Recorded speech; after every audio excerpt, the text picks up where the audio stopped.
Mic check. And a 1, 2, 3, and a 4, 5, 6.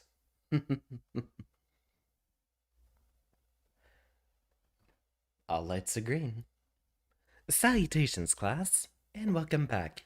We'll be doing Dead Cells again this week, and hopefully we will at some point be able to beat the DLC, since that's really what our entire focus has been here the past few days. Otherwise, we're still trying to get ahead on a few BC, see if we can get into a couple of new Game Plus cycles. Otherwise, we'll still have plenty of wonderful time to hone our skills with the Xbox and pick up a few pieces of equipment. Although today, in preparation, I think I'm gonna need another one of these. The winter weather is not treating me very well at all. And a good evening to you, Shadow Wolf and Error.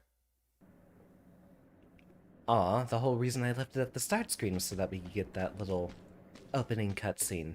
What a shame. No matter. We shall begin here by picking up our amulet, and now we have a selection of weapons for us to choose from. We picked up an amulet that focused on our brutality stats, so I think we will go with a build that further focuses around that. Normally, I'm much more interested in trying to use my primary weapons rather than my skills. So we might trade out the Wolf Trap and the Cocoon, but both of those have excellent utility even if we're not using those for damage. Here we have the Hollow Knight Knife, which can make a lot of fights trivial. As well, we can get a few things started using our daggers here. What's very important to my playstyle is being able to parry, which we can do that with our Cocoon item that we have on the left bumper, like so. Or, of course, wait till it's back off of cooldown. It's a lot higher risk and higher reward, as it does reset your cooldown when you parry successfully.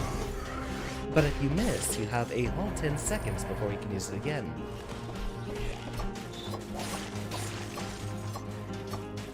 We can start by peppering our enemies from range with the daggers a few times, and then engage them with the needle when they get in close. I did see the amazing fan art. James and his presentation for us doing, what was it called? Inscription? I loved it, absolutely loved it. Even more important was the fact that everyone else was involved, equally. Starts to feel like we are genuinely building a community here.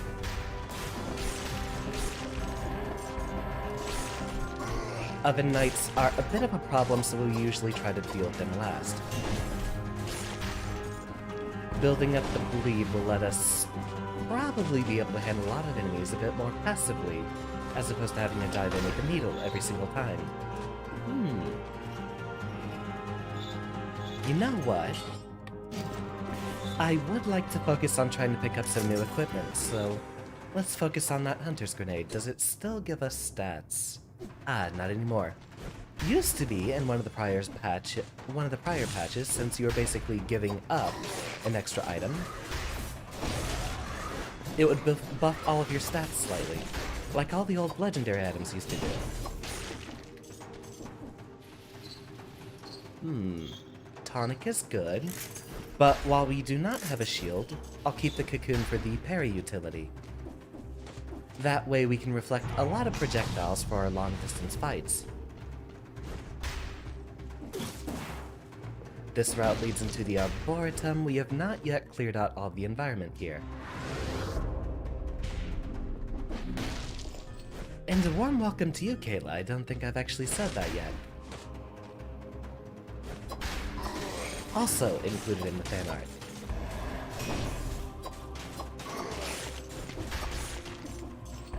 We can just go around mostly dodging enemies, but if we happen to get close, we can go ahead and use our needle.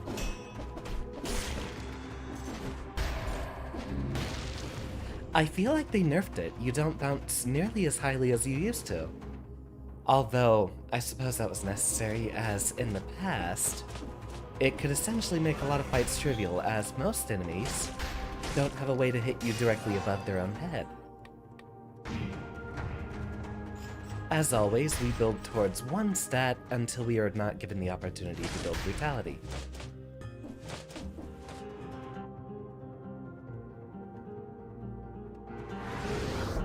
That opens up both of our stat scrolls for the beginning, which means now we're mostly just looking for whatever route we'd like to use.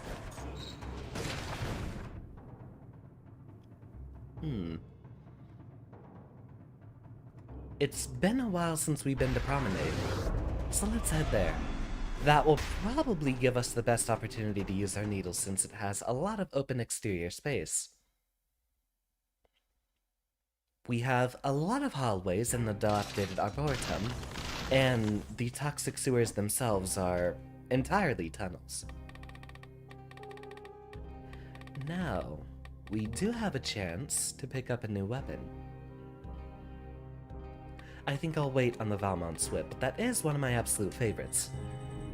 Swift Sword is a very important weapon for if we're doing faster runs, which we can definitely focus on in the future. I'm not too keen on keeping either of these items, so I will not upgrade any of them, especially while we're so shorted for gold.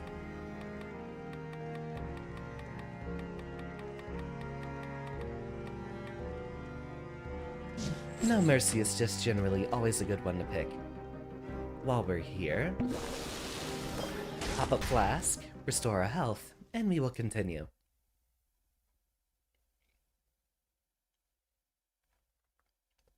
So, Promenade. Been a while since we've been here. I don't know if we have any other big important unlocks for us to take, although I see our ninja enemies here do have something for us. I'd like to save that Hunter's Grenade for something we find later in the run, as those will be the ones we'll find a lot less likely.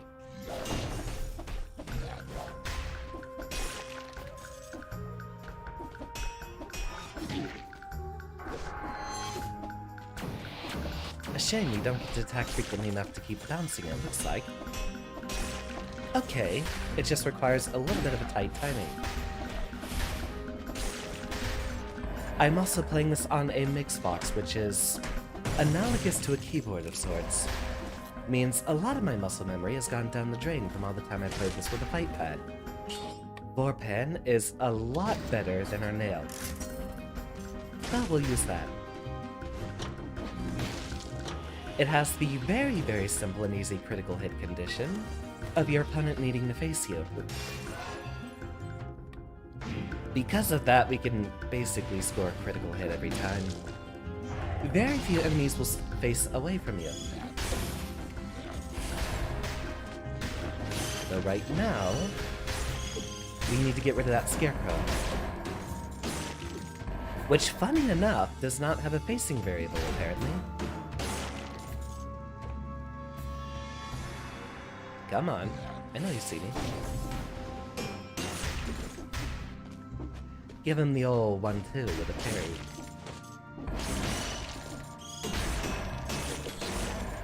Looks like about 3 hits to kill most of the enemies with that. I'd like to pick up our little predator friend, but we still want the defensive utility of the cocoon. How's everyone's Tuesday so far? I've not had much sleep myself, so... As well, I even just woke up from a nap immediately when I got home.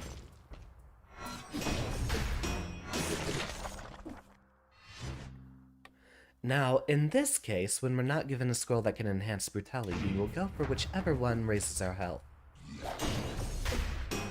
Which will, in most cases, be the one with the lower stat investment already. First few stat investments you make will be the most impactful, so after a couple of levels, if we're forced into picking between tactics and survival, we might just end up picking survival a bit more.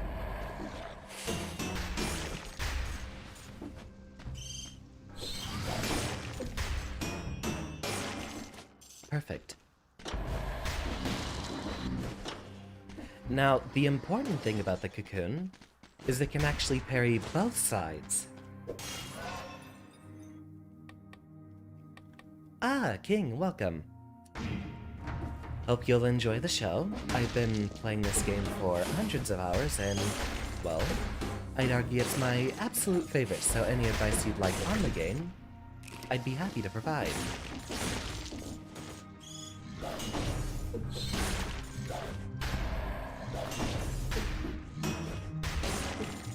Now, do instruct me, how's your name pronounced? King...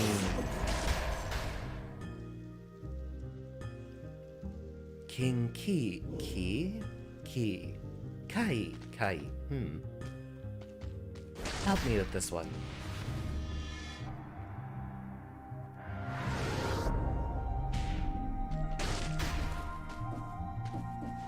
Yeah, James's fan art was absolutely wonderful, and I'm glad that everyone was involved.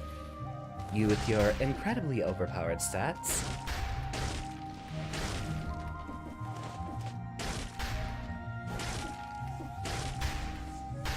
Befitting of your nature, I'd argue. That's a compliment, by the way. And a parry you. Even though we're not investing in survival or tactics at all, it seems the cocoon's doing a lot of damage for us.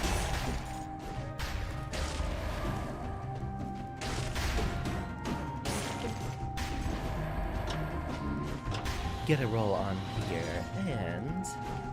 looks like a lot more spikes we have to dodge.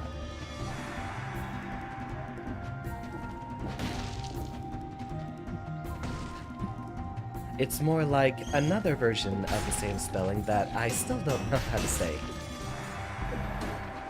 What does it rhyme with? Kai? Kai.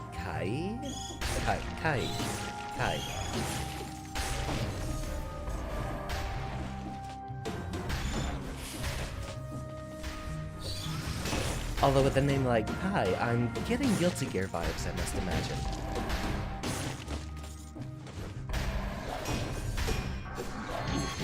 I was waiting on the ninja. Let's not get ourselves killed now.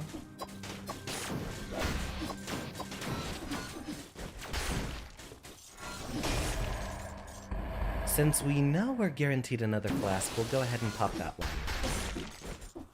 Eventually, we unlock a few lifesteal skills for brutality, so we get a much more lenient playstyle with being a bit up close and personal.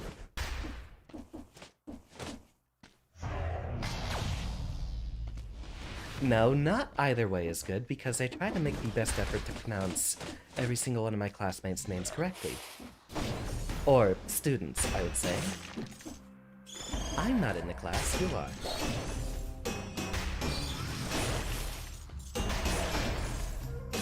Ooh, look at that one.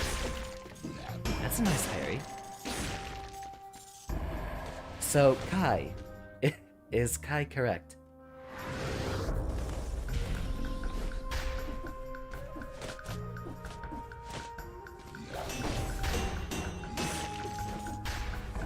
Parry that. Give you a couple of smacks here. It's funny that the training dummy does not have a facing variable, despite the fact that it's clearly looking in one way slightly more than the other.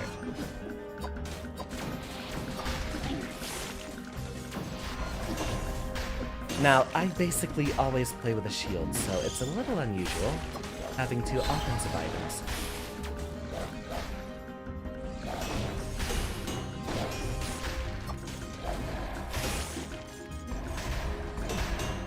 So we might need to adopt a bit of a new game plan if we're going to be investigating or engaging a lot of enemies from a distance. Kai will suffice. Understood. Well, welcome to the class, Kai.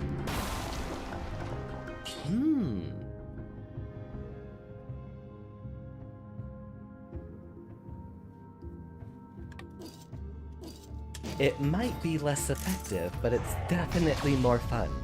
We'll pick the weak stick. And we have an excellent perk to go alongside it, although we'll take the opportunity to upgrade it first before we make that decision.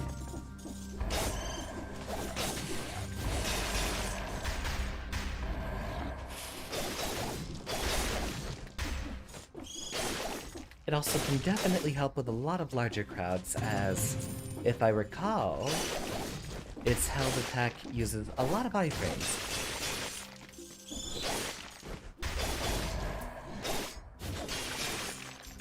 And does an exceptional amount of damage, at the very least.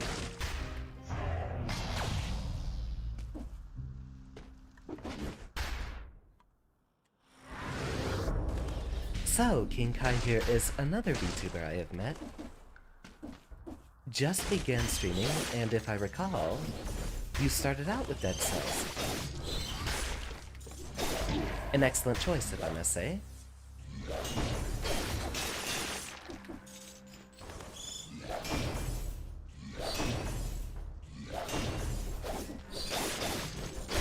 So the cocoon seems to be a bit different from other shields. Upon scoring a successful parry, it will push everyone nearby away, as opposed to just the people you parried. I might have to use it in a lot more builds in the future. Interesting that it's part tactics, so we can use that as an emergency defense for a lot of our ranged builds.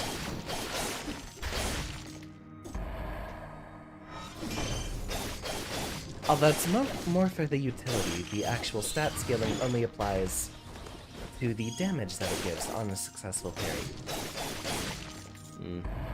Well, I know we'll be using another flask anyway. We can go ahead and pop that. Siphon, welcome. Today we'll be beating the queen, I guarantee it. I'm absolutely going to make that happen. Aw, no treasure there. What else should we be looking for then? Ah, interestingly enough, there's still one more scroll down here after all this.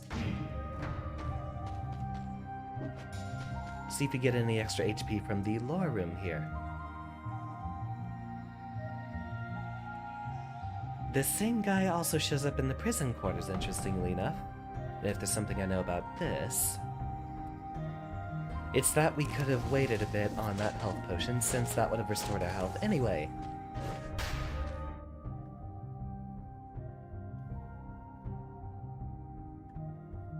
To the prison depths we go. We'll need the stat boost and a little bit more of an opportunity to catch up. After all, prison depths is a very short biome, so we won't have too much that we have to contend with. Down here we will invest in the Swift Sword, up until we need only one cell left. Then, starting one of our future runs, we'll go ahead and pick that one up. The hook is interesting, but I'd like to invest with a bit more of a balanced stat spread. Oven Axe is absolutely horrible. I did mention ranged builds potentially, so we could try investing in, one of the crossbows perhaps. Kill Rhythm is very good, I'm gonna go ahead and pick that one up immediately. And the backpack might actually be a good choice, especially if we're going to be using crossbow weapons really soon. Excellent selection there.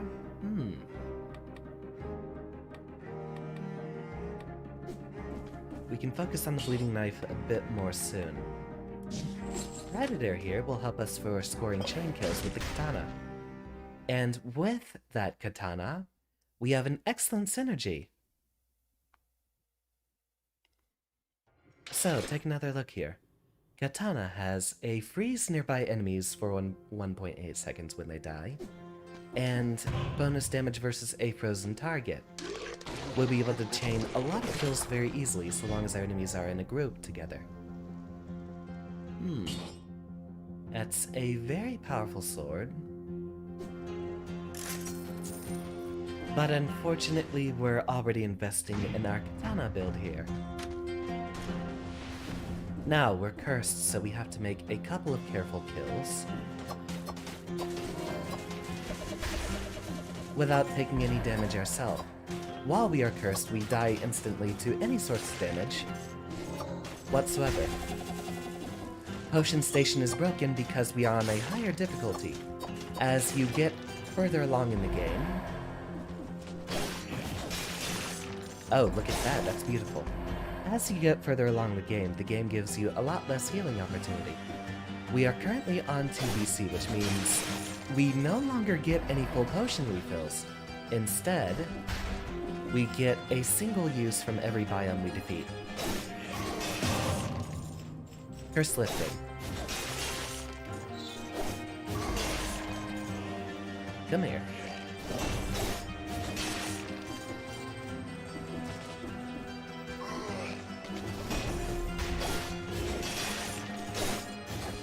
Aw, I wanted to give him the one too. That would have been funny. And parry.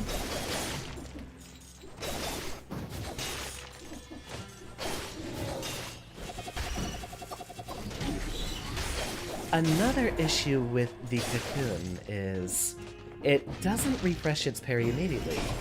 So against characters that have a lot of successive multiple hits, you can't actually parry all of them.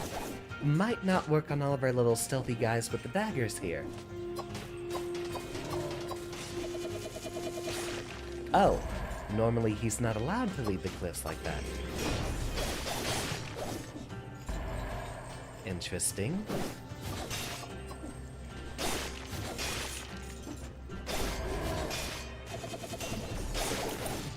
Good parry. We'll pick up that key which we used to explore an item at the end of the level.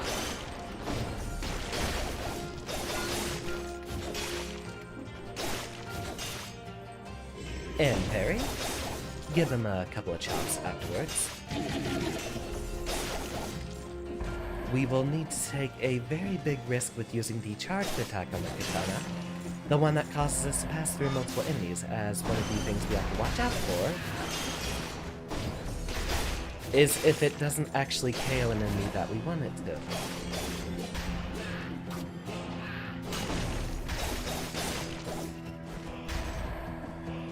I was hoping we could have saved up for another potion, but we might end up having to use another flask.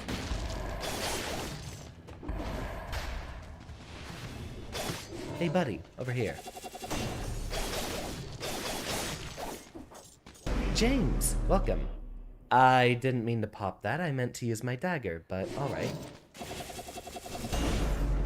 So now we have to damage this guy. Or essentially we don't. We'll engage him carefully from a distance. If we actually KO him without taking any of his unique items,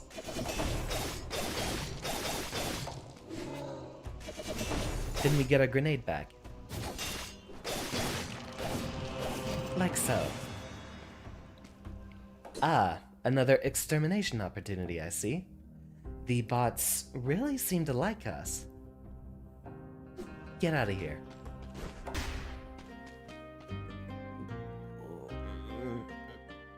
Alright, we need a friend. Change of plans.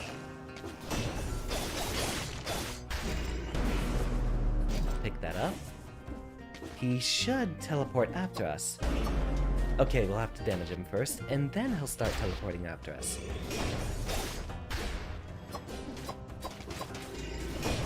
Engage him a bit more carefully from a distance. Chop chop, dodge. That first attack is very readable, but even if you parry him, he continues his combo. And the second attack is much less readable. So we will parry. Oh, never mind. We might want to dodge the first one, and then... Okay, so that's the setup we want to use. Quickly get out of here so that we can pop another flask. He will not follow us for the long distance. Then we'll be back over here. Oh, well, once we're back in range, he'll teleport to where we moved to. Are we just gonna keep playing cat and mouse like this? Well, in order to chase after him, it looks like we'll have to go for the long haul. He will not teleport back to us if we just manually walk all the way down here. And hello. So, dodge. We'll need a much wider open space to engage him. Dodge, dodge. Dodge, parry. No. Dodge. We are in trouble. Alright, maybe we shouldn't have to worry about getting that blueprint in. No, I will. We'll do this against a wall. Okay, so... Okay, that seems like that'll work. Muscle memory. Dodge, parry.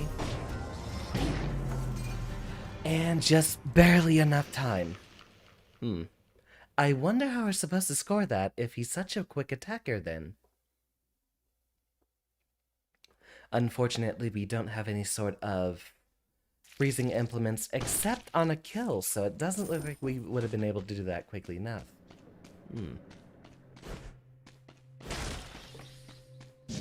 Very well, lesson learned. And now, I have an opportunity to show you my favorite weapon in the game instead. So, go with the flow.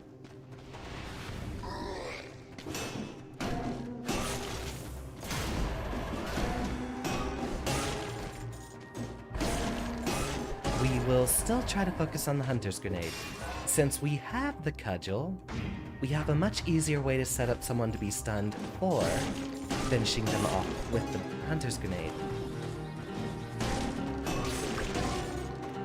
And parry.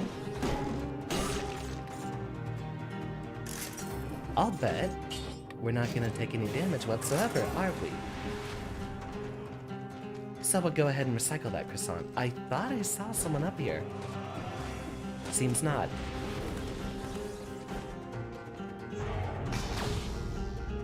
And this should lead us to... Correct. That's the path to the Arboretum. We're not heading there just yet. Although, since we have the Rhythm and Bazooki, the loot here, musical instrument is the best weapon in the game. In the wide open spaces we have in that level, that might actually be our best option.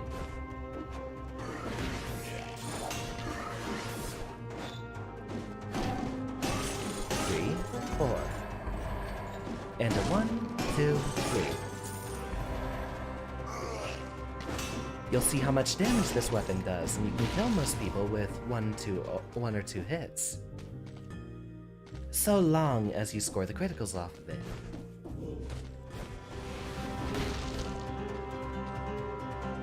And hello?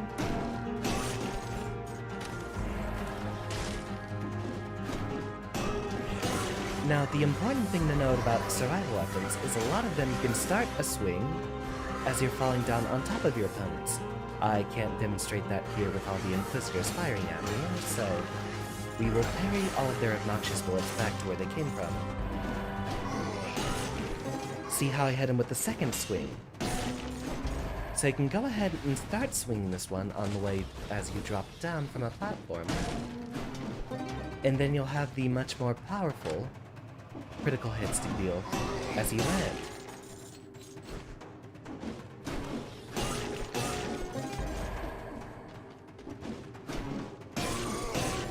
As you'd expect from a musical instrument, what the lute here does is if you time your button presses with the swings,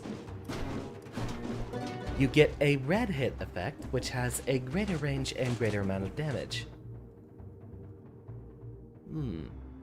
The punishment there is good, but we are going to look for the Hunter's Grenade, which will require us to use some more stun rather than damage. This is new. Is this for Skull the Hero Slayer? A stack of bones. Some of these skulls look so badass.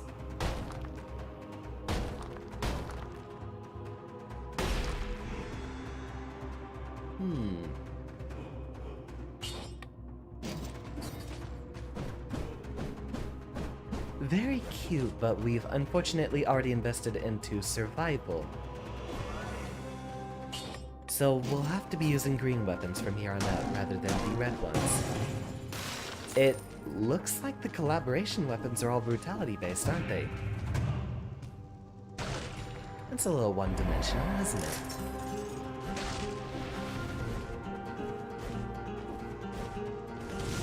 Head up here. 1, 2, 3. 1, 2. 1, 2. Dodge.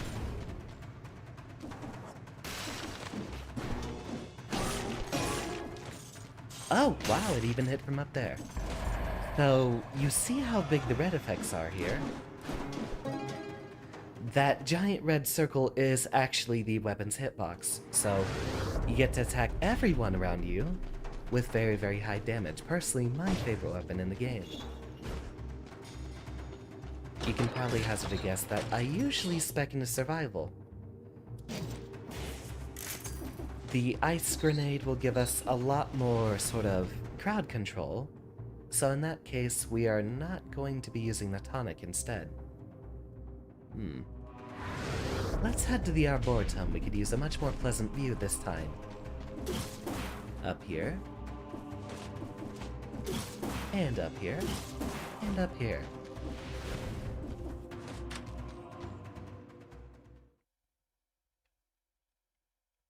This area has a lot of wide open rooms, and a lot of smaller enemies that we can definitely make use of the huge AoE on our loot with.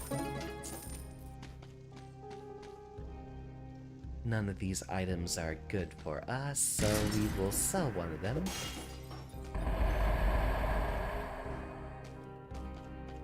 Once we have a lifesteal opportunity, I'd very much like to try out that face flask.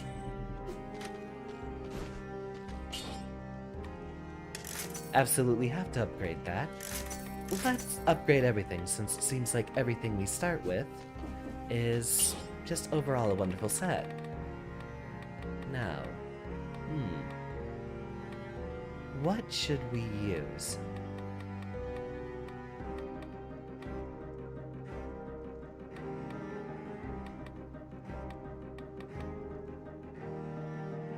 We can definitely focus on some ice-related items in the future.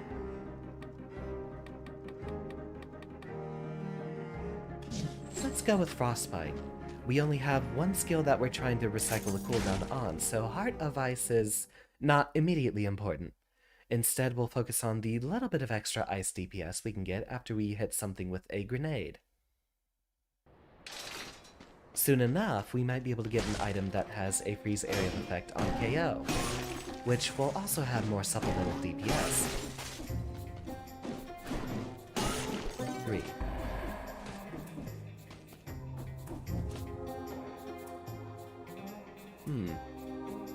Very suspicious and generous piece of cheese out in the middle of nowhere. We'll save that for later, just in case. After all, cheese only gets better with age, doesn't it?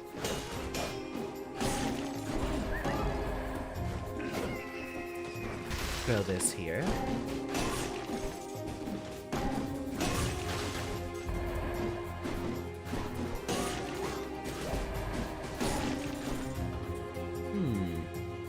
The spiny enemies there damage you if you attack their backs. I wonder if that actually counts with the large area of effect strike from the loot here.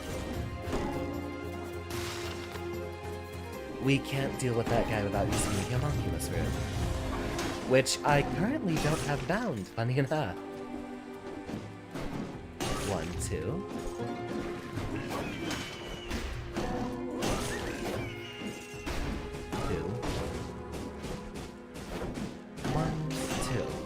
3. Okay, we do need the third strike. I thought we'd only have to deal with the second impact. Extra credit to anyone who can name what I'm referring to there. Parry. You always turn around after being parried for some reason. I guess the game just likes to be a little bit more sadistic to us. Now, unfortunately, with the way things are set up, we're not going to score that 300% parry damage bonus with a critical hit on a Rhythm and Mizuki. Otherwise, we'd be able to get huge damage off of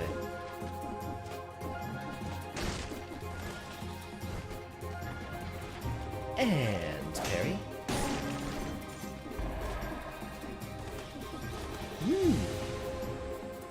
As much as I love our Mushroom Boy, he is a liability. For the moment, we might have a build which can make much better use of him in the future. In fact, I'd argue he actually works better as a tactics-related pet, given that he pushes enemies away from you. A lot of times in which you're trying to set up for a proper parry, the Mushroom Boy will end up interrupting an enemy, and you'll miss your opportunity. Since we cannot invest in survival here, we'll go with Brutality for the higher stat boost.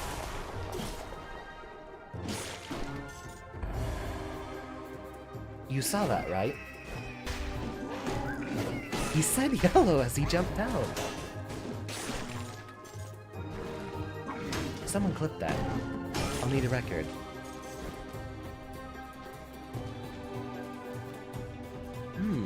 Has everyone expired here? By the king's command, you are to burn the arboretum down until nothing is left but cinders. And ignore the gardener's protestations. He is no longer under the crown's protection. Funny enough, 2 years ago they were foreshadowing the gardener from the previous DLC. Even before a year before he was available. Ready? Dodge roll, and strike. This game is absolutely wonderful, Pipili, and I would personally recommend it. Anyone who enjoys a good action or fighting game, well, you have parries, you have a bunch of different weapons with frame data. And personally, I don't know if you know this little bit of trivia about Professor, but this is my absolute favorite game of all time. Even more so than, say, Guilty Gear Xrd. Even as much as I love fighting games, this one does have a lot more story and atmosphere to go along with it. And considerably more replay value, I'd say. Although fighting games essentially have indefinite replay value, as you're entirely supposed to go against other people. I will shill this game until I die. If you want any other little bits to get you interested, Papili, I have a lot more to say. Though it would help if you had any questions specifically to ask.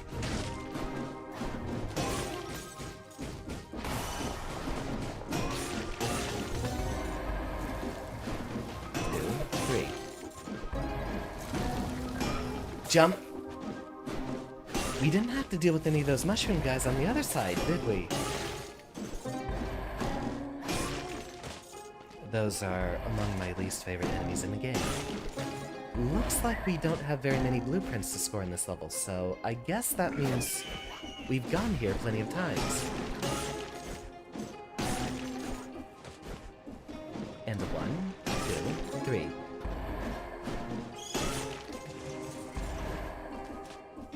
And a 1, 2. While he's hunkered down, we're not going to be able to hit him with our standard attacks, so we have to hit him in between those. Roll around here because I'm pretty sure these spiny enemies still hurts us, even if he's currently frozen.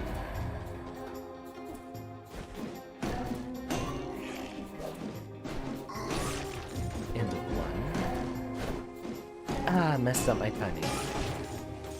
Luckily, all 3 hits for the Rhythm and Mizuki here follow the same timing. And it's generally pretty forgiving. It feels like the timing is the same regardless of whether you land a hit or not. Parry, roll, and fling. While we're able to invest in any stat, we will always focus on survival as, in this game, damage is king. Even on a survival build. Really, the tanky builds just let you get away with taking 5 hits rather than 3.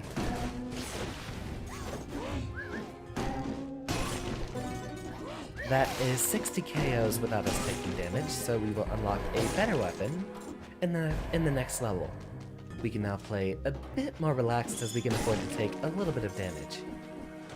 We will be scoring a free flask charge in the next level regardless. 2BC is infamous for basically when the difficulty of the game starts to spike. Hopefully, this week we'll be able to beat it.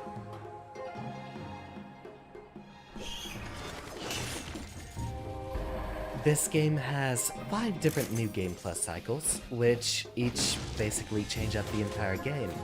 A lot of enemies actually get completely replaced, so you still have more things to learn even in new cycles. Different patterns, different enemies, different hazards to watch out.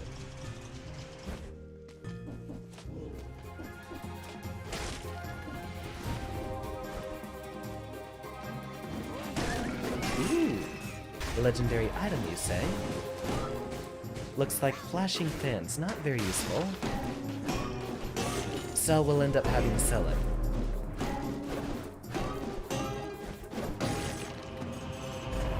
Perfect handling of that enemy.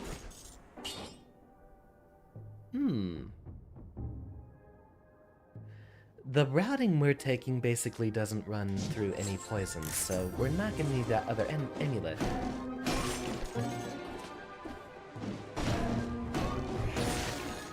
Funny enough, Error, actually, if you were invested, this game has Twitch integration, and we can blend together a bunch of people to mess with me from that side, if you have a Twitch account to use. I know James has helped in the past. The reason why I'm not currently running this with any Twitch integration is because the game will actually even stop you in certain points if you don't have anyone voting on what's going on.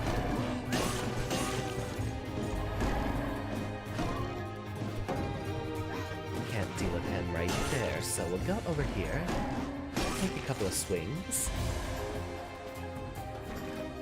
parry. Alright! We still have the very benevolent cheese from the other side of the map. Assuming we don't take any more damage, we can just use that one instead. And a parry. Minotaur Scroll. Again, we will invest in survival.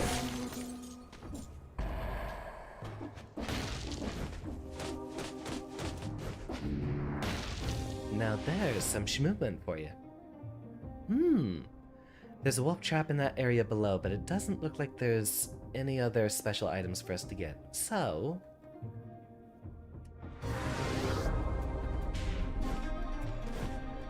we'll just take the little bit of extra we still can't get it. We have to deal with these bats first. Pop that. Climb back up through here. Very fun weapon there, but it does not synergize with their build.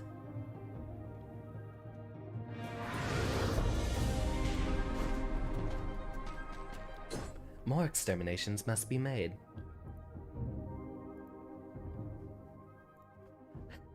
Perhaps soon enough, I will promote someone to teacher's assistant. Help me moderate this channel. Leviathan, are you around? I know you're often lurking. Yes, this is a call-out.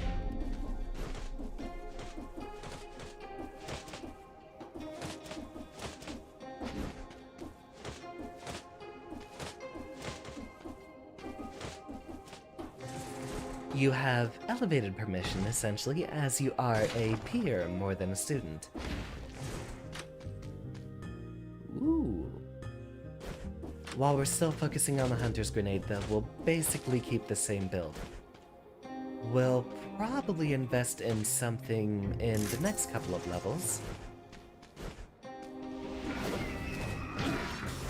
I could have sworn I parried that correctly. But fine. We didn't get rid of that cheese, did we? Of course. Right before we took the damage. Prison depths as always. We want that extra scroll. We might find something very important out of the cursed chest at the beginning as well. See what we have here. None of these scale with survival, so we're not concerned with any of them. Really, that was just so we could get the extra supply of cells. Fill everything up in the backpack here. The other upgrades here are a bit less important. I think we have most of the things that are very important to us. After we unlock a lot more items, we will be focusing on the Hunter's Mirror. Ooh, Telluric Shock is very good. So is Grappling Hook. We will invest in that probably in our next run, when we're focusing more on brutality.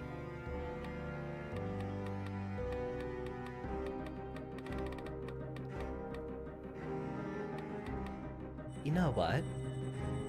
Let's go ahead and invest in backpack perks since we have just unlocked it. Don't need to change any of those items.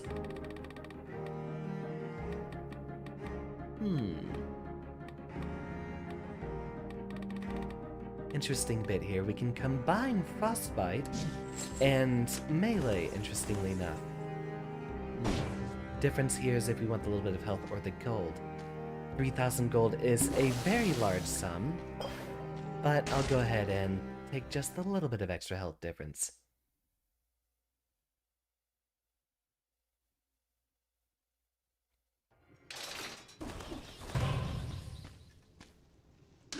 Open up this bad boy, let's see what we get. Ooh. That might actually be better than the ice grenade for finding someone to trap.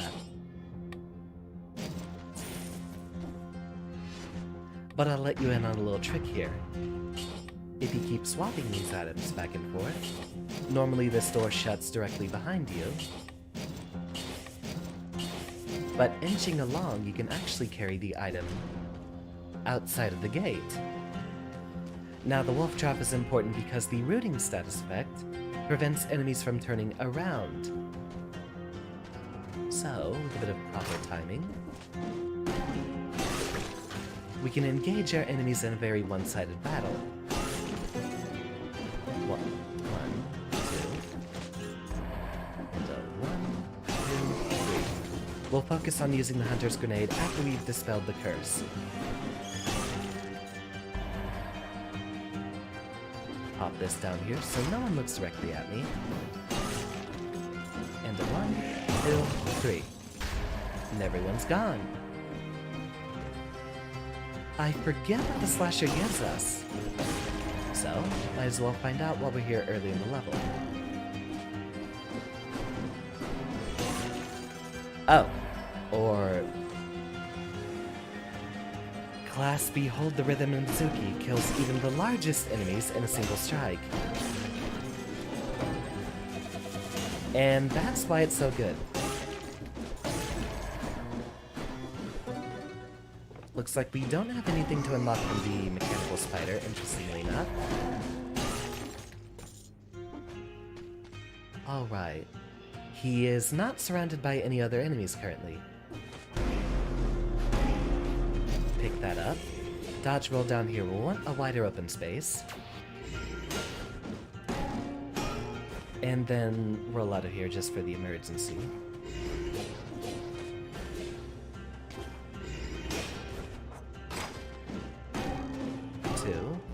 And now while he's facing away... Perfect. And the heavy turret is a very important item. Excellent find.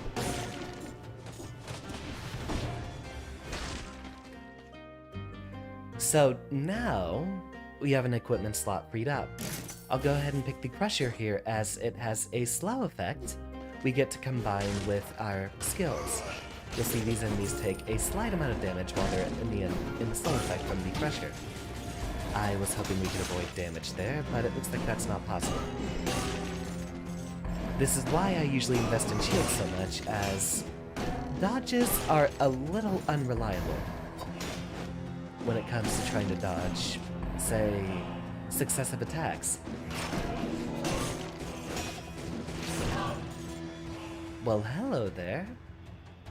2 legendary items so soon, but that one is a DPS stacker and kind of has negative synergy with the rest of our setup. Firebrand's overall is generally a weaker weapon and is used to complement, say, an oiled sword or something that has a bonus damage versus burning enemies.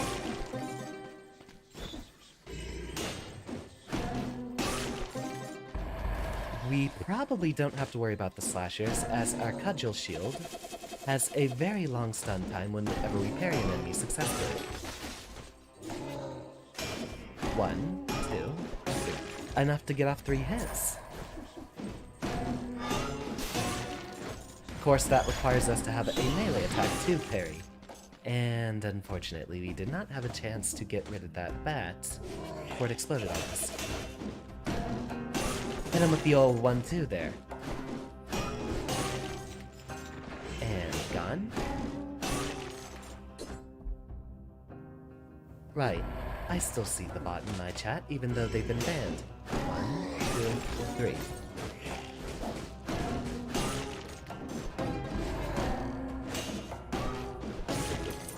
Drop this down there. Wait until you step in it.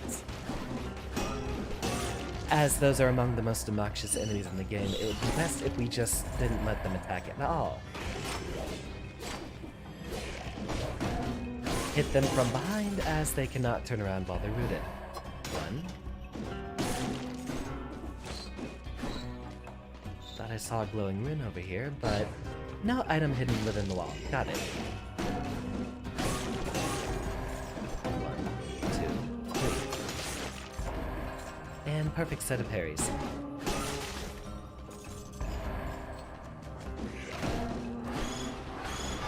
Drop this down here, as we don't want him attacking any further. And because of the loot's very high damage in an area, we don't have to worry about all those little gremlins trying to attack us.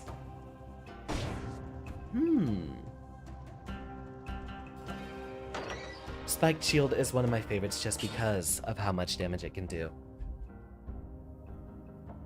Yeah, that's more than a single loot swing with every parry. Cudgel has amazing utility, but we'll take the damage.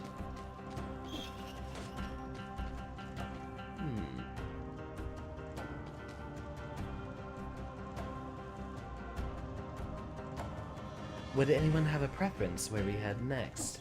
We have an option of the Ossuary, the Place of Darkened Flames, the Morass of the Banished, sort of a harder swamp level, or the Ancient Sewers, which leads us towards Conjunctivius. Right, I still need to get the Giant DLC. Hold on. Can I download that in the background?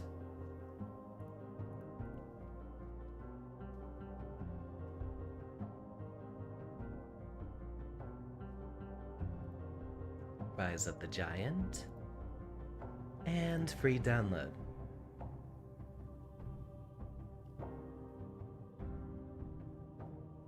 Although in order to access that content, we will have to head back to the beginning, which, unfortunately, would require a restart. So we're not allowed to access that level either. My vote goes to... Making this as fast as possible, let's pick the Ossuary.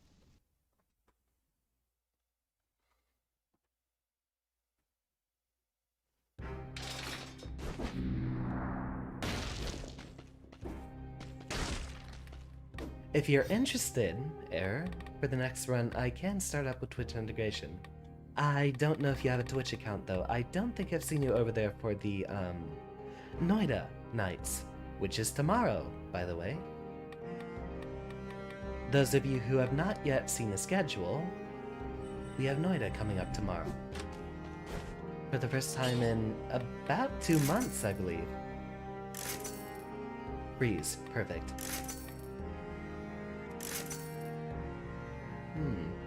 Bonus damage to a stunned target.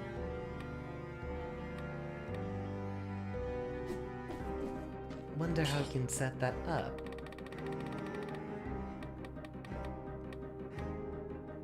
Now in this case, we can focus on Heart of Ice, as we have a lot more CC at close range, and we'll want to be recycling our skills as often as possible. Pop that flask, pick it another one, and let's go.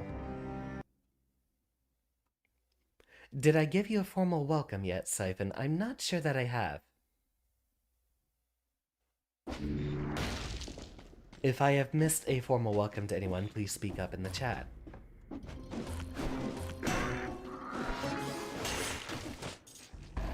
Pop this.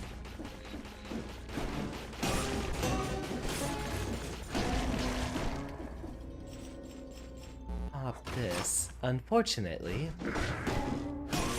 we cannot use that to attack those guys from behind, as they will hurt us.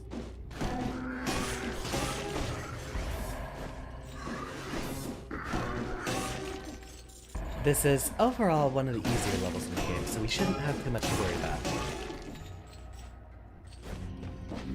Which means it might be a bit of a slow and boring crawl to the next level.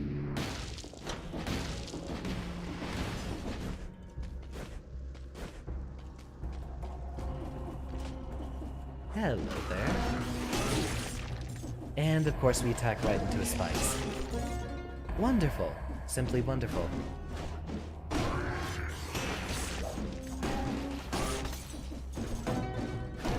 Not on Twitch. Well, you are welcome to make an account if, in the future, you would like to be a bit more sadistic towards Professor.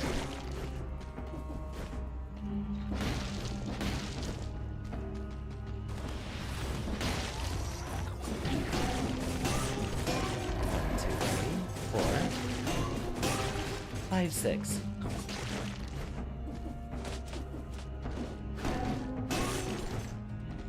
Hey there. I'm looking at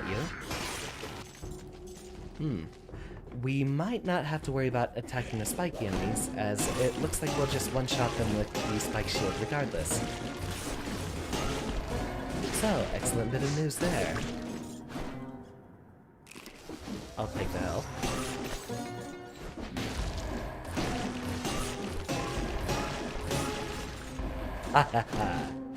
Perfectly handled.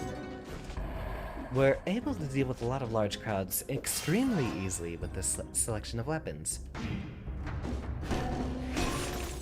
Come here. You too. Or not. For some reason, one of their attacks is literally just turning around. Must be a Leo main in Strive.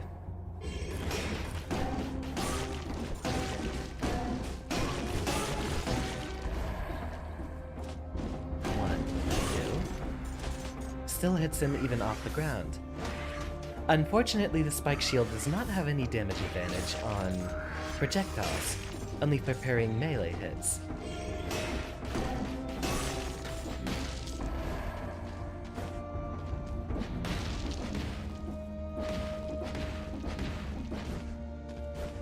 Let's check over here.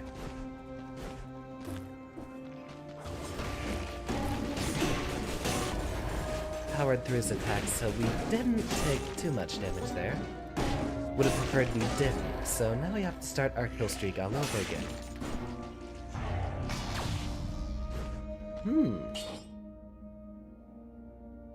This is a 3 versus a 5 that inflicts significantly less damage.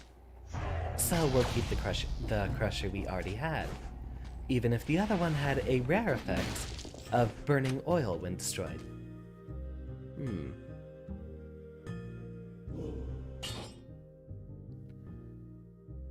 The Nutcracker here basically we can always guarantee a critical hit with it.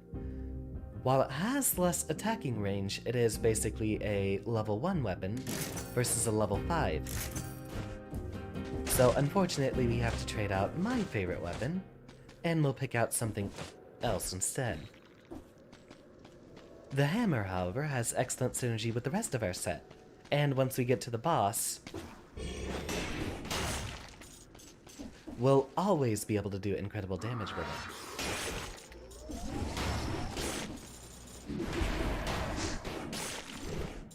As well, it has a critical hits deal 30 extra damage effect, which, since we can score critical hits so reliably, I mean, you could think of it as just overall a 30% damage boost. Parry? No. No. Exactly. We have a bit more trouble with crowds using that weapon, but we don't have too many crowded levels in the future. As well, we have a very nifty one too with the spike shield, and the fact that we will stun an enemy upon daring them. And if we didn't have to deal with the Inquisitor there, we could have gotten an easy KO right off the bat.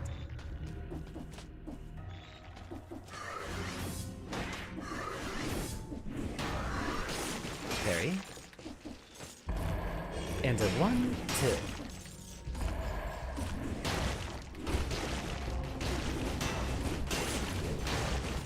Huh. I wonder how that one counted for critical hits.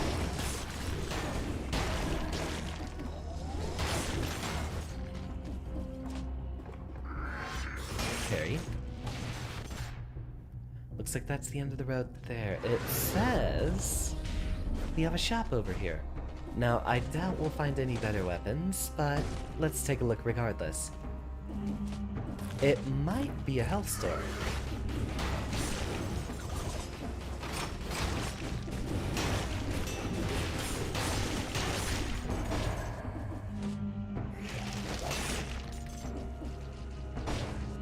What's having the biter effect? Ah, it's the wolf trap. Okay. A couple of those, while they do give us more damage, might be a little disruptive to some of our parry timings.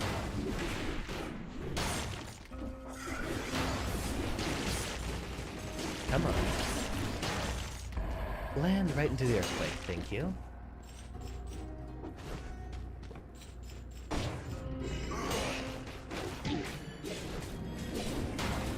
Missed our parry. So now we're in a bit of trouble trying to find some more health. Or maybe we aren't. We'll come back for that watermelon after we have a little bit of gold to spare on it. Should only be a few more enemies that we have to deal with.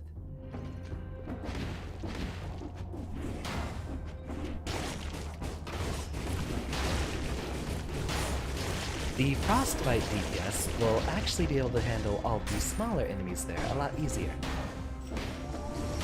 And we might not even have to manually attack any of them ourselves. Swap in here. Level up Brutality as it levels up both of our Frostbite and gives us slightly more health over Tactics. Next is probably a Tactics level up.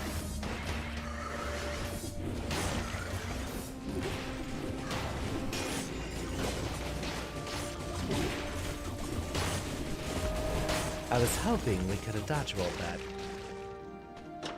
We're not interested in that Ginkoon as we have Spike Shield for its parry utility. Not a good weapon. Can't really do much to bosses, and in this game, bosses are a lot more in trouble than the environment. Ah, one more scroll. Pick that up real quick, and then we'll head back for a watermelon.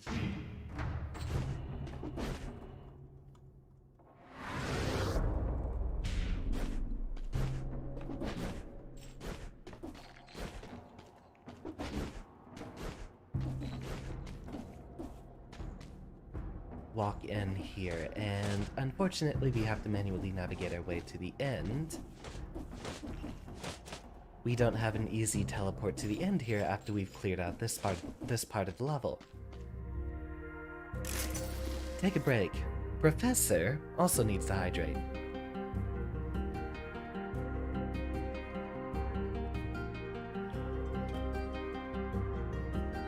Ah, perfect.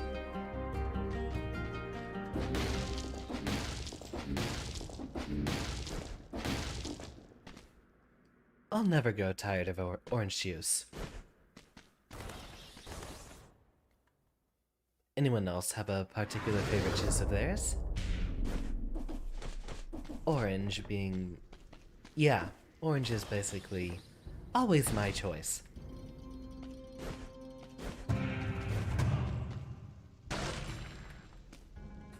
Get rid of the grenade.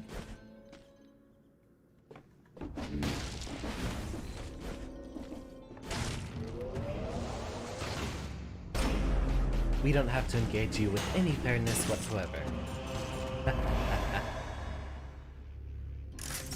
No bigger stat boosts or defense or important little effects, so we'll skip out on that one too. That is a lore room, nothing interesting for us to find.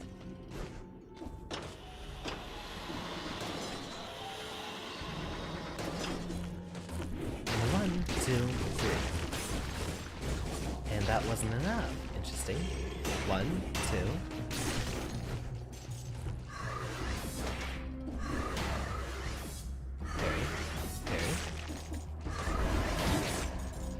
Again, still not quite enough time. Come over here.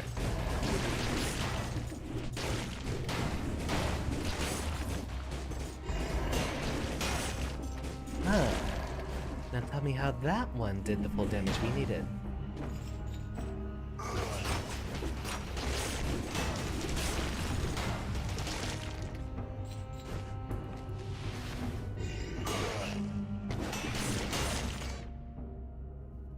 Ah, there's a star, so one of these guys still has a scroll or a legendary weapon.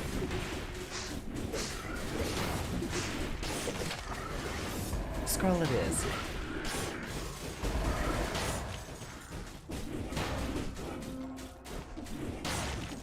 No, I'm not falling for that one so easily.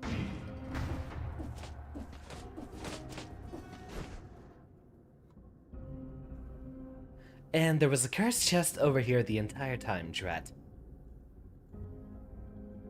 Very well. We're not going to try to fight the boss on 0 HP. I'm gonna go ahead and make the unfortunate choice to skip that cursed chest and all the future ones that come afterwards.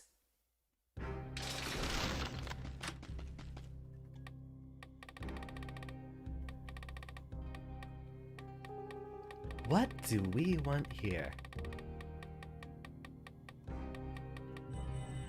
We'll just focus on perks. Those are always relevant, and we always have our choice between them. Masochist is not important at all.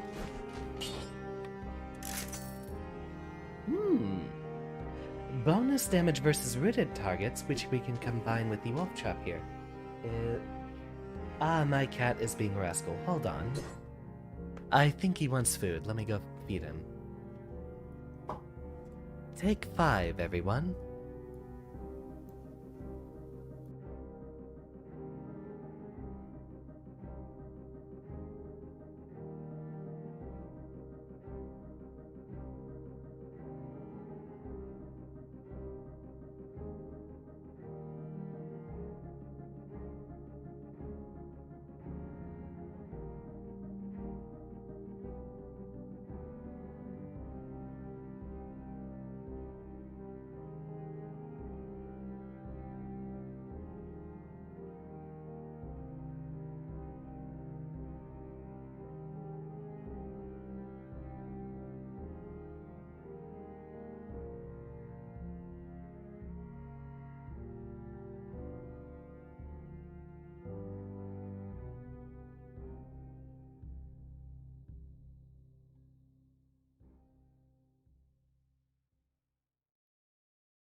And so we resume.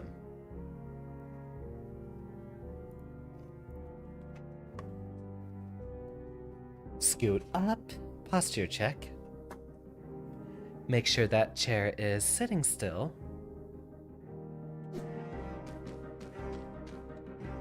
We will go ahead and pop one class, pick this up, and now it is time for the boss. We should be able to cheese this one pretty easily. Combining both of our skills with the bonus damage versus rooted targets and the critical hits, we'll want to get him roughly towards the center of the screen. Wait for his aura to run out.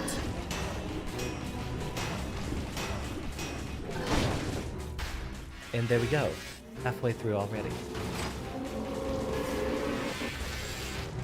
Wait for his aura.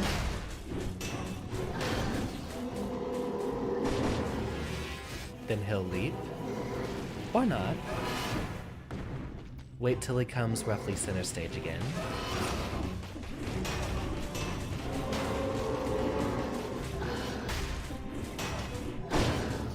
Come here.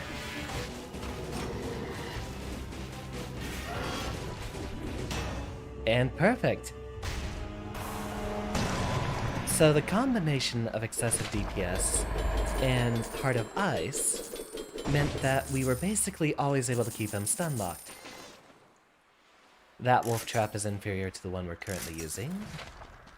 Ammo, okay. I was wondering when we were gonna find that blueprint. We might invest in a tactics build pretty soon.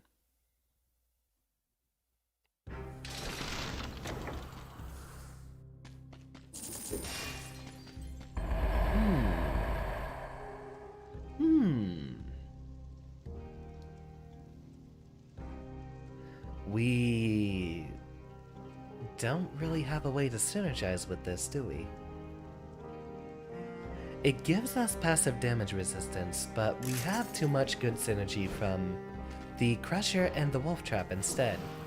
So we'll keep those. Basically everything here can remain as is. Welcome, 3PO. How are you doing this evening?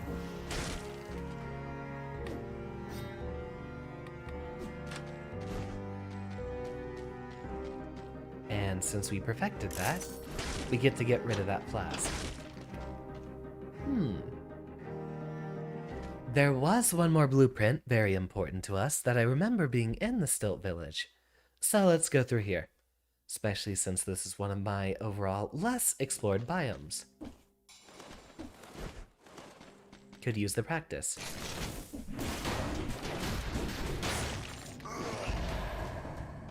Parry.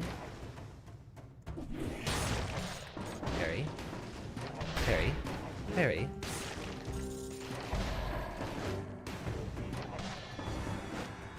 Anything to not engage those guys at close range, as their attack is surprisingly quick. Hoping for a good new fighting game this year.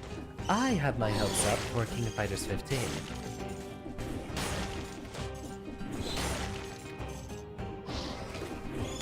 Love me some KOF.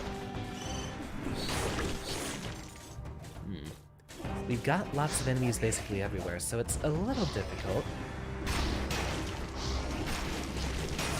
finding an opening, but we can still get this to manage.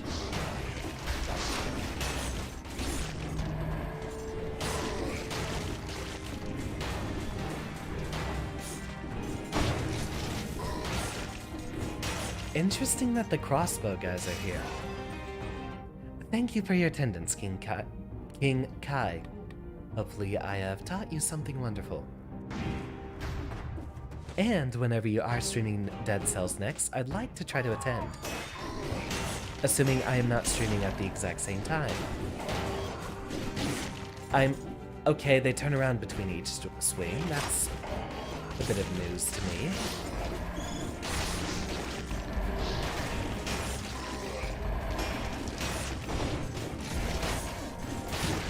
Ah, darn.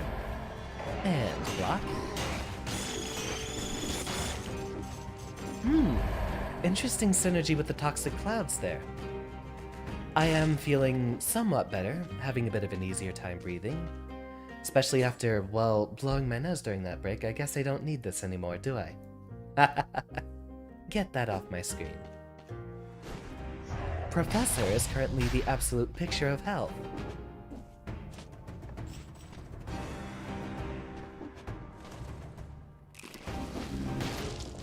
Although I probably could afford to get a bit more exercise. Perhaps I should do that after the stream. It's an excellent way to clear your head afterwards. Streaming is inherently quite stressful, so having a bit of alone time might actually be good for the psyche. I know I'm often in a headspace where I worry about my numbers, subscriber count, and so on and so forth. But so far, 2022 has been very good to me, even with me not streaming at the new year. One day you want a proper Cobra Kai the Karate Kid fighting game. That sounds like an IP that would have had some sort of not very good licensed fighting game.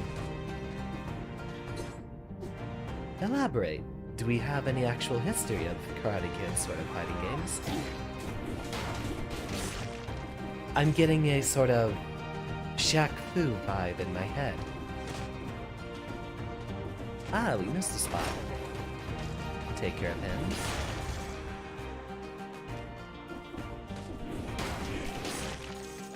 Come here. Okay. A little hard to read the timing on that, but we'll get used to it. Especially as we fight more enemies on this route that would happen.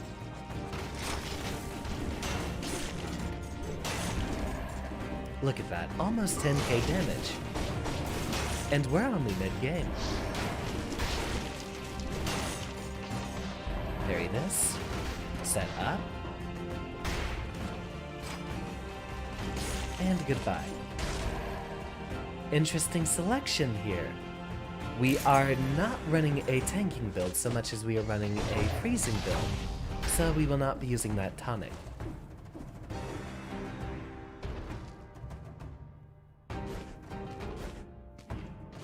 That's why you generally always want to ground pound as often as possible. As often as possible. Now, here is roughly the halfway point of the level, and interestingly enough, you'll see there's a few platforms up here.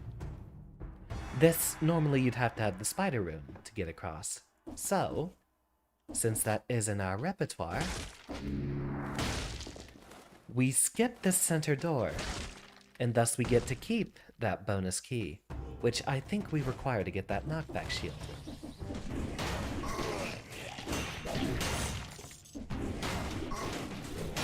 Roger, we did not stun the other guy, so he was still allowed to keep attacking.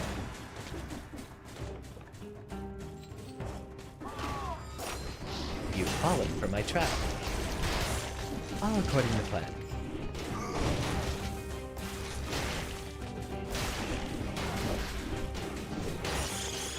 Pop these.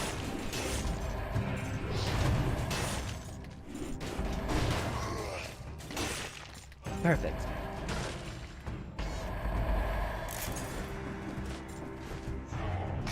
Our skills sort of feed into their own cooldowns with the fact that we have the incredible utility of using the wolf traps.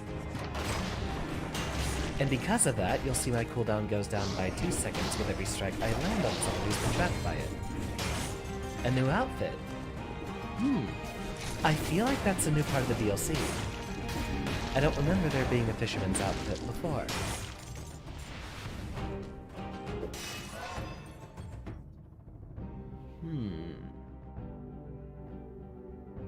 Because there's a very small difference in the HP buff that we'll get here, I'm going to go ahead and pick Brutality, just because that one does level up our melee skill. A little bit of supplementary DPS, but most important is the small slowdown it gives. Especially important to a survival build, which has slow attacks all around.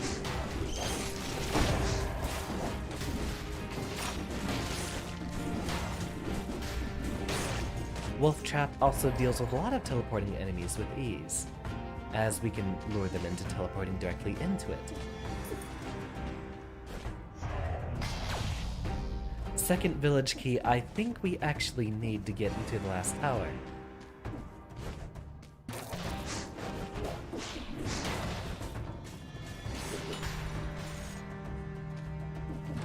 Pop these, roll around.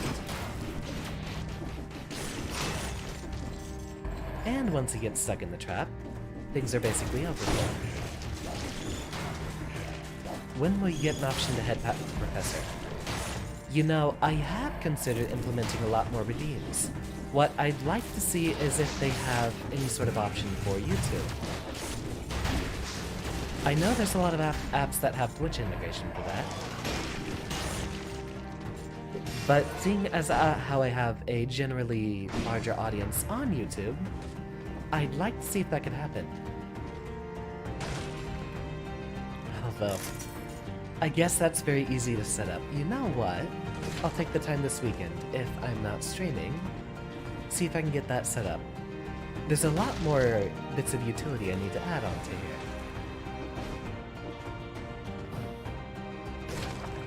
Another issue we have is it might be a bit of a problem if it's indefinitely redeemable on YouTube's side. I know Twitch has channel points, but what does YouTube get?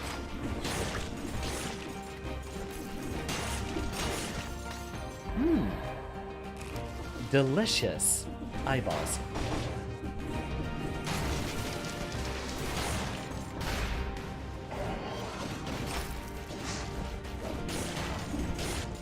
After all, if my entire YouTube chat is spending their entire time head-patting me, we're not having the most constructive of class, are we?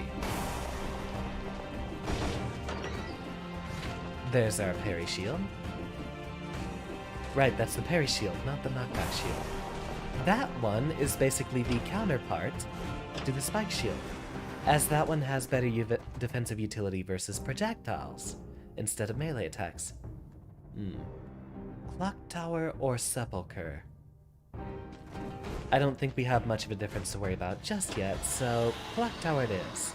Poor choice of the better BGM.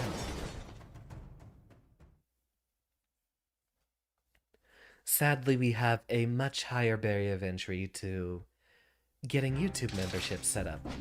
As it stands, YouTube is still slightly more successful than my Twitch. Because of that, I might end up focusing more on YouTube long term.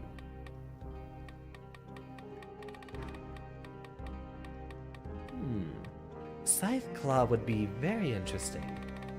You know what? Let's go ahead and put our points in there. Pick it up soon, be a DPS machine. I don't think we have any particularly better survival mutations to be going for just yet. Melee is a little small, but it looks like everything else we have just works fine already. I'll take the little bit of help. We're not too concerned with gold at this point, although we might make a stop by a shop and see if we can pick up a better hammer among some of our final levels, if there are... Are there any stores in the shipwreck?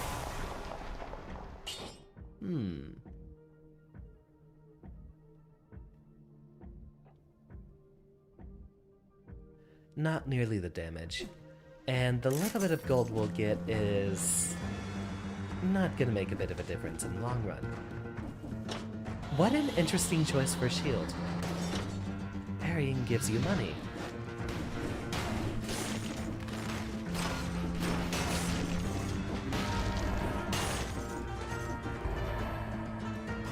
Parry. And 1-2.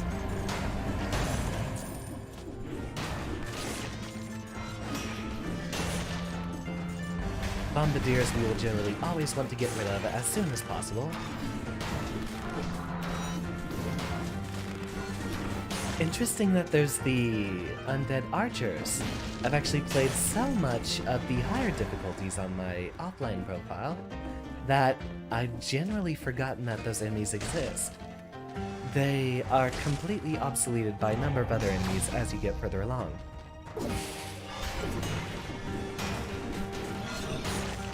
Having the opportunity to parry those cannibals is indispensable. Those guys have very obnoxious attack patterns, and you want to make sure they last as little time as possible.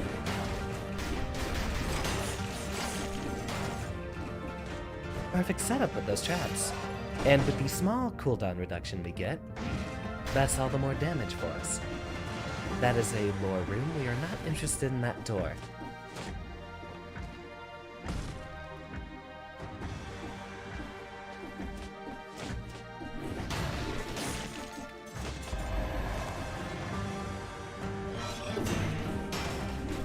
This run looks promising. Very promising.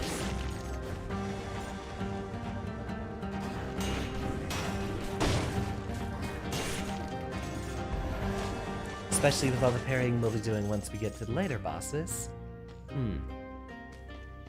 I'll keep the Wolf Trap and the Crusher. That's basically an indispensable combo. We can lock a boss onto the same spot and prevent them from attacking, basically.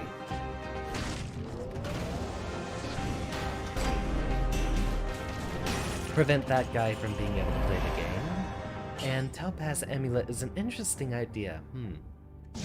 I'll actually invest in the little bit of tankiness we get from it, since it has a slightly larger damage reduction overall. As this is a survival build, we want to have as much HP as possible. Just in case we do have an attack or two that we need to power through.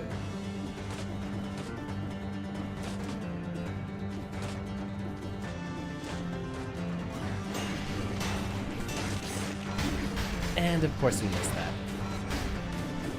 The Bombardiers are a bit of a problem as they tend to drop a bomb slightly behind you. So they're a little difficult to parry.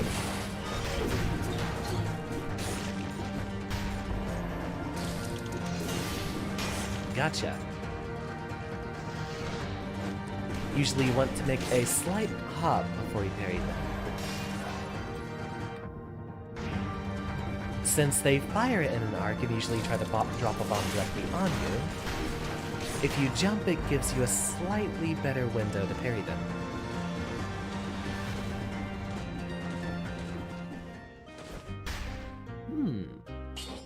A Crusher 7 versus a Crusher 5. With literally the same selection of perks, but this one has an upgrade opportunity. So we'll get rid of the old, and in with the new.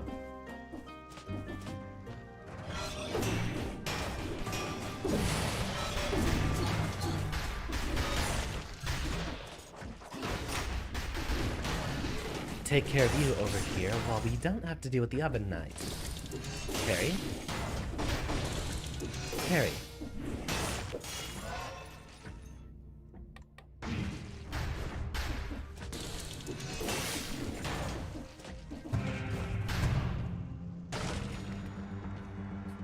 Powerful Grenade does a lot of damage, but no.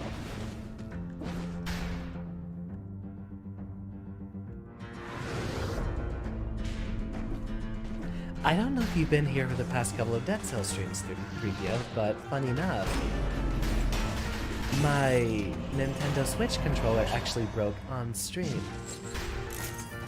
And since then, I've been playing Dead Cells on my Xbox.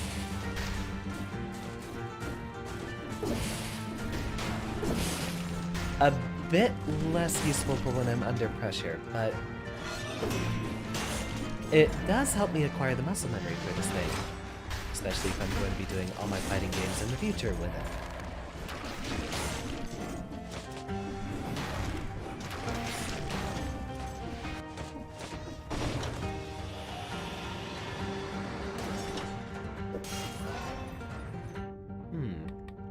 As always, invest in survival as much as possible. We are approaching the end of our run, so our build's pretty much solidifying into what it'll be for when we face the final boss.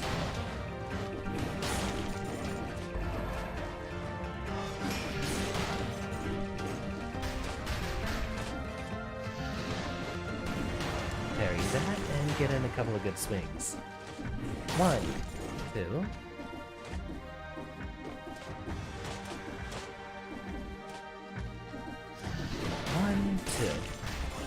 drop those down, and we have much easy work dealing with those guys. One. Good carrot. I think we'll take that now.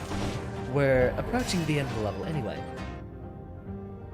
Sam, welcome. It's going quite well. I'm feeling a lot less ill after the new year. I was basically down and out for the first half of the first week of January, as whatever bug I caught basically just prevented me from breathing, and I can't stream if I can't breathe. Actually met another fellow on Twitter earlier today, who's another FGC member branded as a scientist, funny enough. I don't think I've sent him your way quite yet.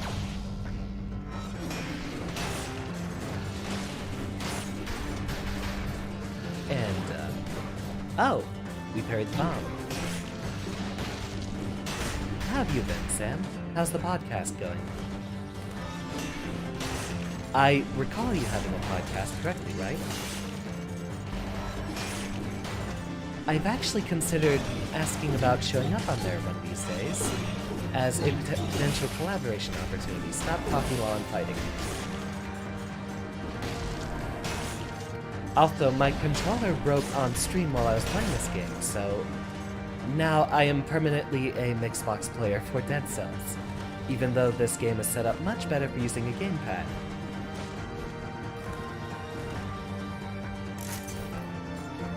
Mushroom Boy is still a liability.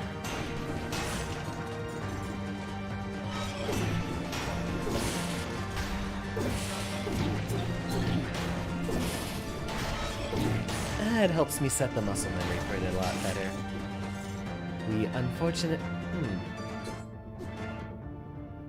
Yeah, we'll have to pop a flask, I think. There wasn't any other healing item around here. Indeed. Flask it is. Mushroom Boy is indeed doing his best. Welcome, Leviathan. We'll eventually find a build that makes good use of him. He might even have to be a collarless one on a tactics-related build. Haven't done a podcast in a long time. Got ideas for a return episode, though. Let me know on Twitter when it happens, as I'd very much be interested in hearing about it. I'll tune in if I'm not currently streaming at the time. I'm noticing I'm having a very competitive streaming slot, so in the future I might open up to different time windows. As well, I'm hoping on one day this week, when I'm sleeping a bit better, I might just spontaneously stream BlazBlue or Guilty Gear on some other random hour of the day. I think that leaves us with... Oh! We did unlock that. Excellent. Ripper is very fun, so we'll use that when we're working on a tactics build. Upgrade our Crusher. There we go. Now the Crusher has synergy with our Wolf Trap anyway, so together we have an incredible amount of damage between them. Work was very crazy from November until last Friday.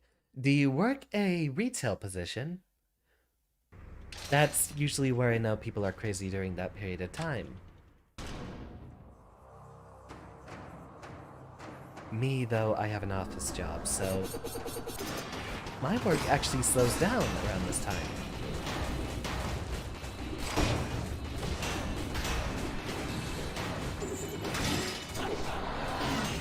Ah, darn, no perfect chance. Funny that she can just outright teleport out of the trap.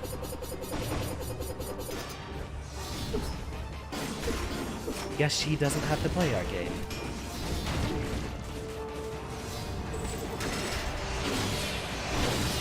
We were so close to a perfect.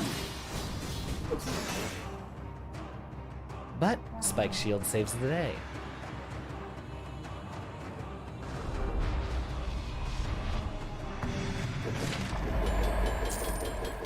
Perhaps one of these days I'll have to invest a lot more on trying to focus on perfecting these characters on an easier run. Score those golden outfits on 0 BC. I don't know if we have any better rewards for fighting them on a higher difficulty.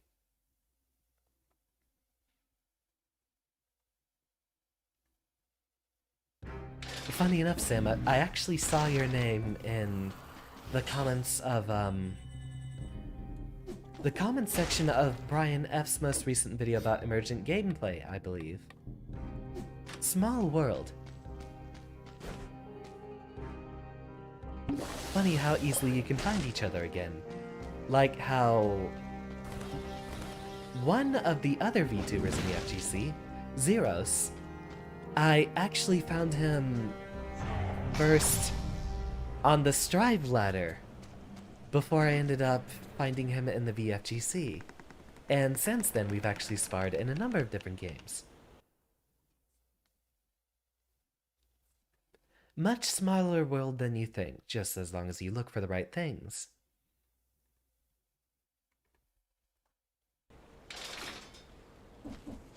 Am I subscribed to you yet? Hold on. If I'm not, I need to mitigate that immediately. Or following on Twitch, and then I'll have to find your YouTube channel later. Mute.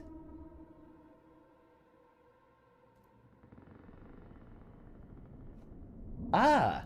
Let me fix that. Usually I neglect to do it if I can't catch someone else during their stream.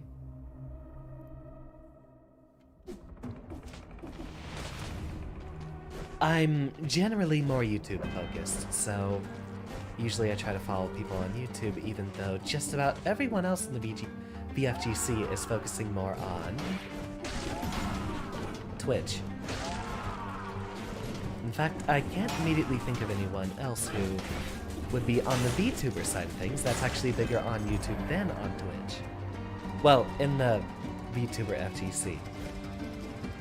There's a lot of VTubers that basically do all their stuff on YouTube rather than on Twitch, and some of them don't even simulcast at all. Only reason I'm doing that is to gauge my audience, and surprisingly, both of them seem to be growing at roughly the same rate, although I'm getting more concurrent viewers on YouTube. Twitch, I'm mostly getting mutual followers from folks on Twitter.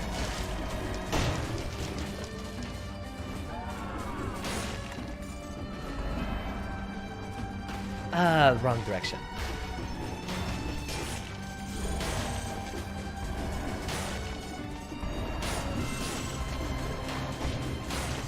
Carry. Of course, the pirate level has to have cannons, doesn't it?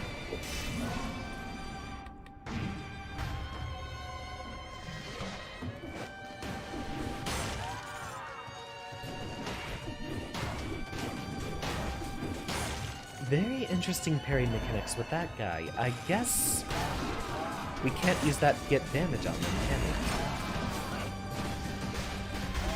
we? Give me a little bit of space. And we get hit by the anchor. As I said, we probably want to focus on the bombardiers before anything else. So, enough of the cannonball, guys.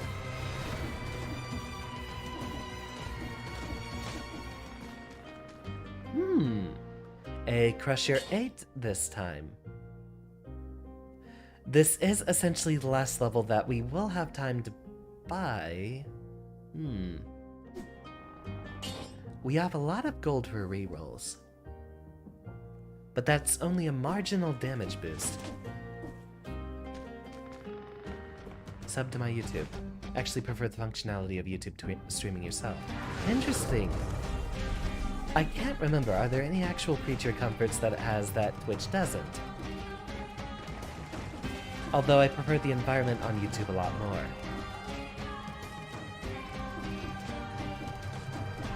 Unfortunately, a lot of games, including Dead Cells Here and Now, have Twitch integration, but no interactivity with YouTube.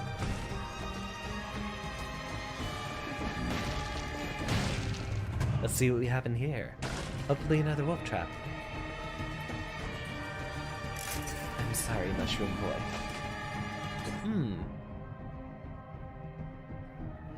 A Wolf Trap 4S might actually be replaceable if we find another one in the shop. Don't need to be partnered in order for viewers to have multiple quality settings on YouTube.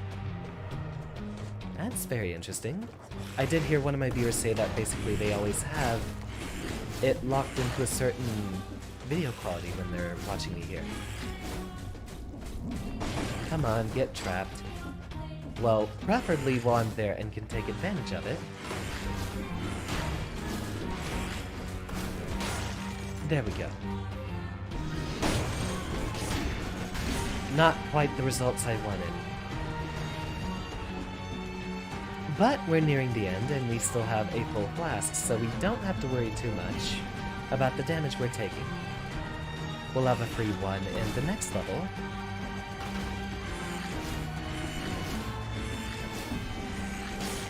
What is it gonna take to get you trapped in there? Very uncooperative shrimp I'm seeing.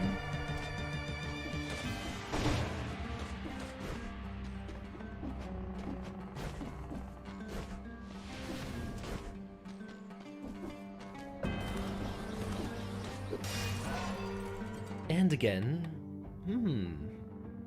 that 23% HP is tempting. Damage is king. Damage is always king.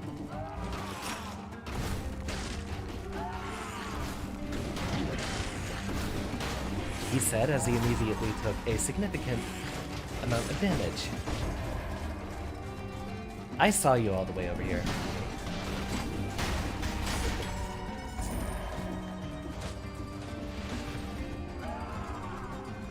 And block. Get the bonus damage while he's stunned, set up our traps.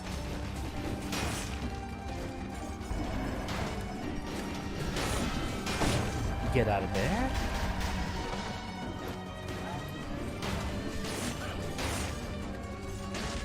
You multi-stream because there are many in the gaming space who primarily use Twitch.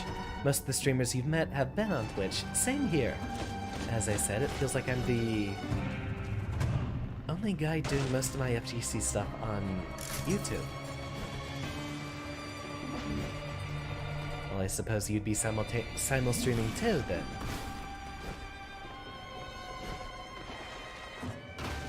Although you're usually discussing fighting games, aren't you? I don't know yet if you've played them much on, Yeah, I've actually seen you use Restream a lot. Have you been playing fighting games on stream, or have you mostly been talking about them? I haven't had a chance to catch any of them yet, unfortunately.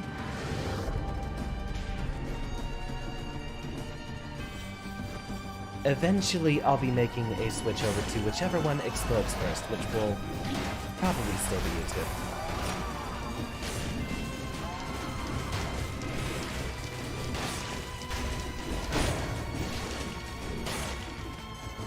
Does anyone see the watermark, by the way?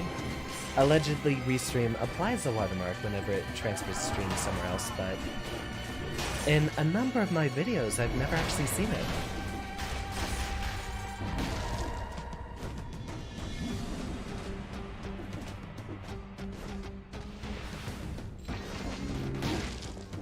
Of course. Brilliant, Xander. Absolutely genius. All of those platforms get broken by our enemies. So we'll head up here where it's a little bit safer.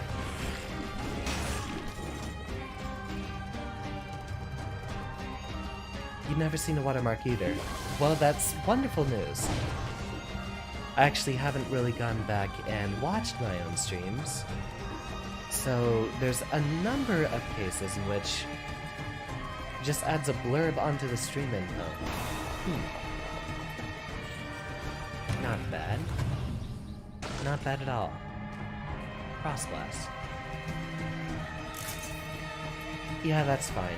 If it's relatively unintrusive. One of these days I might just go back to exclusive YouTube streaming, even if I don't get partnered. What is it called with YouTube? Membership, I think is what it's called on YouTube. I can't remember. Or maybe it is also referred to as partners. There. Although, I think I'm approaching the 50 follower mark on Twitch. So I do have the opportunity to monetize there soon, but it's not going to be very big. You've only streamed fighting games a few times. You only stream once a week and focus on multiplayer games that facilitate positive social experiences. A number of fighting games, especially modern ones, might not be so positive. Discussing Project L. How excited are you for that one? Personally, I'm not too interested, but it will bring a lot of popularity to the FGC.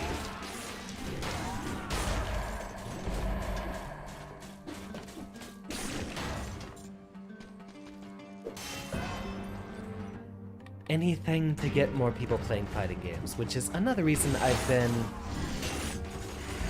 a bit less abrasive about the direction that a number of fighting games have gone in getting simpler over time. I've gotten friends to play more modern fighting games than I have for, say, Accent Core, or some of the older ones.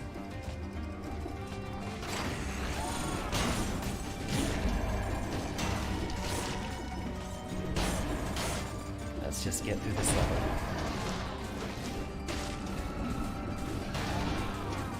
Funny that they can destroy those coral platforms, but I can't.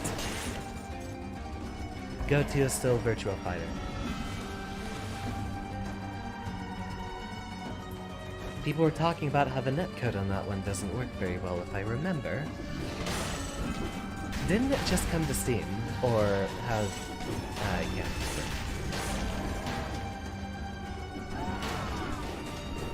I should really give Virtua Fighter a try one of these days. I haven't ever invested much in Tekken, but I have played a lot of Soul Calibur. And I think 3D fighting games are relatively unexplored. They strike a very interesting balance of being casual friendly while also still having a lot of depth for more complex play.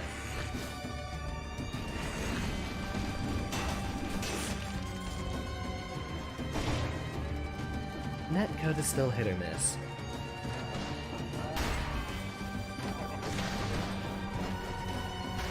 Closer to Soul Calibur, Tekken is still a whole different beast. Yeah, it seems to be mixing a lot of, more classical fighting game tropes with sort of the hold back to block and all that nonsense for the mobility. I'm guessing Virtua Fighter has a dedicated guard button, sort of in the same vein as Soul Calibur does. You know what? For that 23% HP boost, let's take it.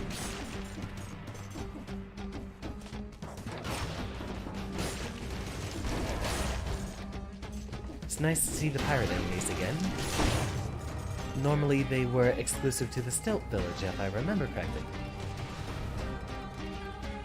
Tekken is the outlier, and yet still the most popular one. Interesting.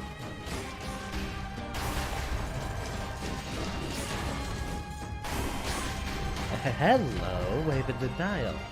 That's one of the best items that we can have. It's actually a utility skill, and is functional on basically any build.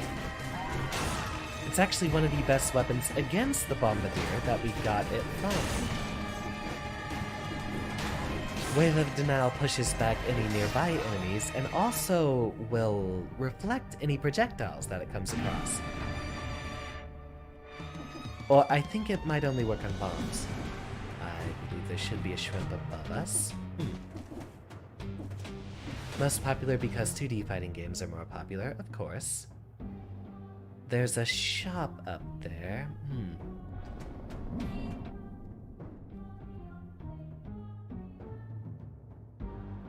Let's take another one. Borrows the most 2D gameplay and elements, which is incidentally why it's your least favorite 3D fighter. Interesting. Although I will say that, me being an anime fighter fan myself, I'm a bit more biased towards the 2D side of things. I gotta have my air dashes. We will get out of the area with all the coral platforms, as those just break too easily. Where'd the shrimp go? Did he get destroyed by the trap? Even without her involvement.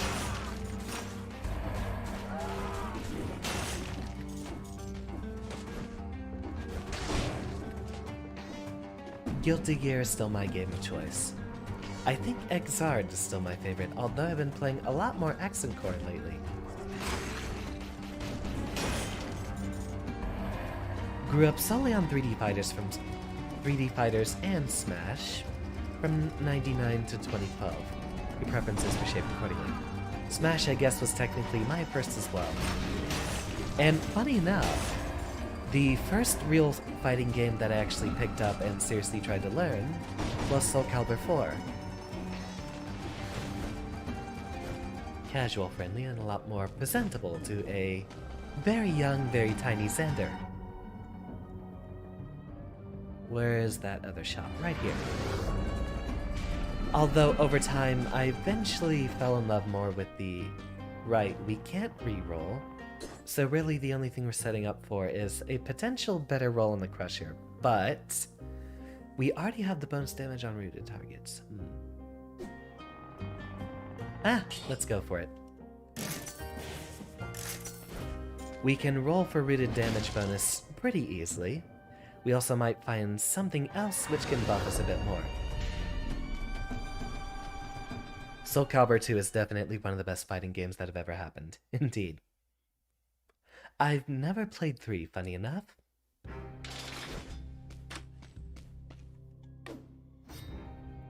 Wave of Denial is very good, so you know what? We'll go ahead and invest in that one and add it to the pool immediately. Funny enough, that was actually an opportunity that we could have used to restock. So let's invest in that one for the future. And there we go again with the bonus damage versus rooted targets, so guess we don't need to make any more changes, do we? Although I would have preferred to have a better shield. First things first, get ourselves a proper boss setup here. We will want extended healing. We don't have disengagement yet, unfortunately. Heart of Ice is good. Frostbite has enough utility. Really, we're just trading out melee for the extended healing, as that lets us make much better use of our flasks. We will wait a bit until we need it in an emergency. Although I'd prefer us to have disengagement, as that works a lot better for it. All those stats are better.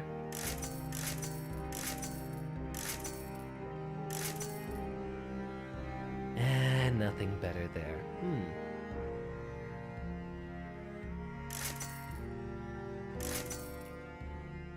There we go. Bonus damage versus a poison target, which our hammer currently actually gives a toxic effect. So we might have better DPS overall if we mix them together. And here we are.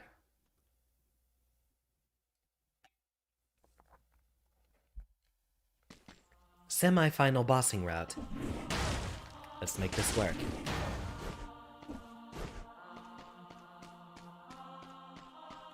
I should play more 3D fighters in case, eventually, should a game dev career that I've been looking for take off, I might actually want to develop one. One of the things I'm interested in the game dev side of things is seeing if I can get fighting games somewhat out of their complacent loop that they're in. Being another fan of older Smash. Okay, fine. Pick that flask. And then we'll have to dodge roll underneath there.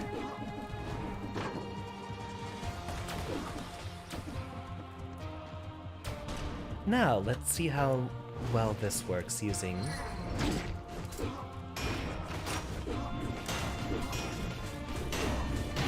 Oh, wow, that's a lot of damage.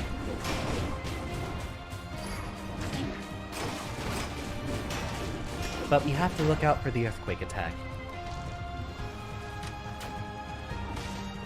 Alright, we might be in trouble. I'll need to focus up, and unfortunately, I'll have to look at the game itself, and I won't be able to respond to your comments. Here's our next goon we have to deal with.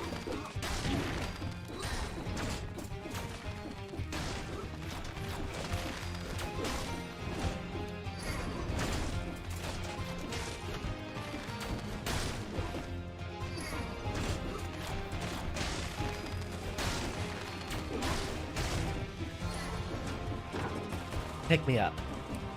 And further.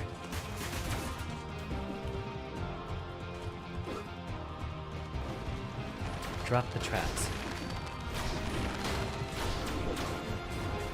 Come on, Calliope, get down here.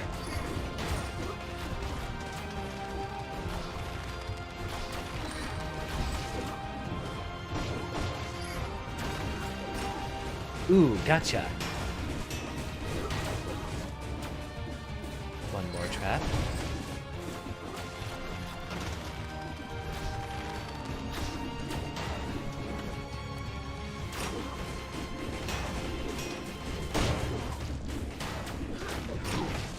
Ah, so close. You got a little impatient.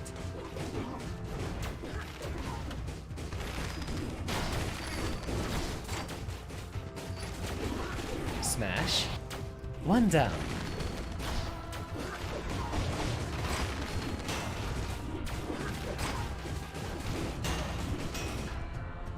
Alright. If we can make it through this sequence without getting hit again, then we get a free 50% health refill on the way up. I'll take the boost. We'll want to avoid the ladders as much as possible, as it slows us down a lot and makes it a lot easier for us to get hit.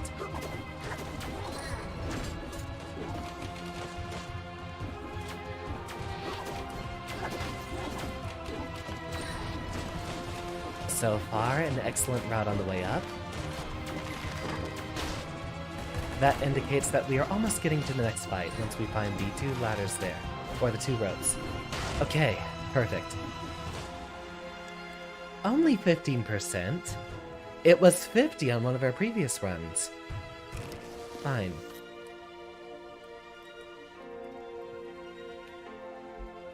Now we have 3 of them to deal with. The archer character is going to spend a lot of time on the ledges on the side, so let's go ahead and focus on putting our traps up there. Get rid of her first if we can. Or, no. You're going to be much worse.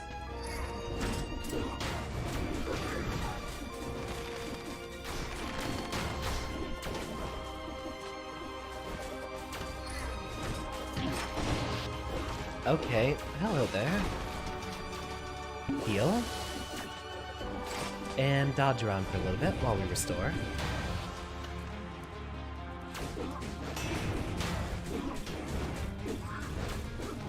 That's the earthquake attack.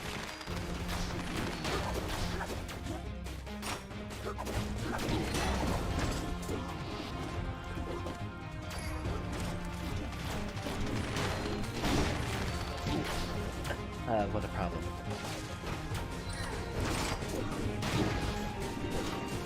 This one's actually doing worse for us.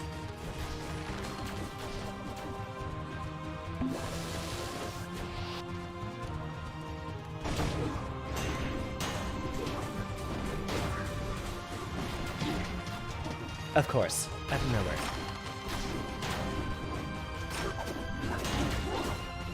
I thought you weren't supposed to turn around while you were trapped. Seems a lot of these enemies just violate the rules that we have set in place. Again, looks like Calliope is generally the easiest to get rid of.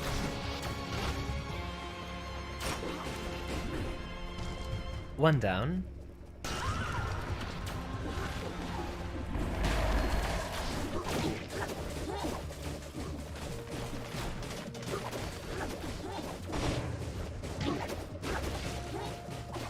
Fine.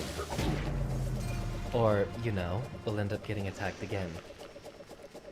Seems we're not quite so lucky with the slower builds.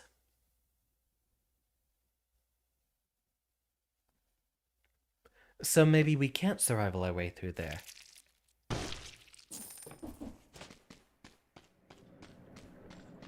In that case... What do y'all think? It's been about 2 hours. Do you want to do another run?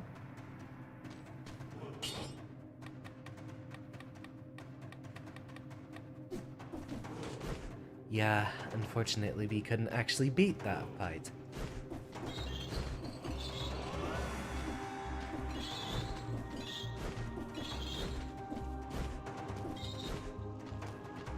Well, whatever you're working on, Error, I'd be very interested in seeing it.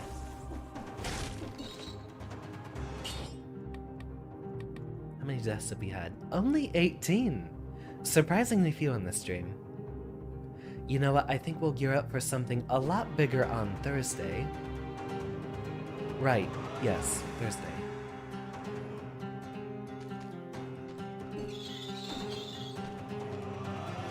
Let's not just front-load everything onto the beginning of the week then. Alright, so we'll get ourselves prepared for next time.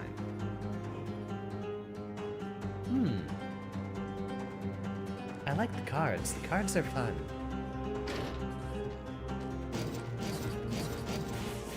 As well, we have a Wave of Denial. So next time I think we can focus on a tactics build, but for now, especially since we have 5, potentially 6 streams this week, I'm gonna call it early. That's roughly our 2-hour mark as well. So, thank you everyone for your attendance. So far it's only been, what, 15 attempts to get through 2PC? I remember on my offline save, and it's basically how many times it took me to get through the 0 BC runs, and even 1 BC. So this is basically par for the course on difficulty. We'll try to see if we can unlock some better blueprints, as overall, the more cells we invest, we get better weapons, better perks, better abilities, and in the forges, better weapons. We've had a delightfully dense and conversation-full stream tonight. This has been one of my absolute favorites. Thank you everyone for your attendance. Sam, Error, Kayla. Leviathan, I believe you'd still be here. Wonder if there's anyone else still. Yeah, we'll go ahead and call it for tonight, and... yeah. No, hold on. I just got an idea. I want to spend a little bit of time more with you. So let's do a daily run. Let's go ahead and try to see if we can do one of these for every stream, as I know we unlocked something up until 10 runs, I believe.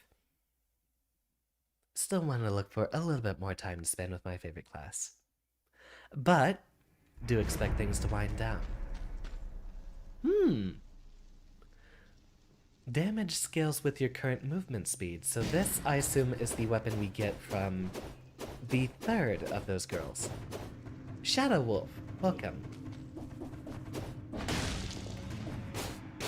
Thank you for your attendance as well. Lurkers are always welcome, but I usually won't have an indication if you're here. Sure, I have a viewer count, but it's a little arbitrary.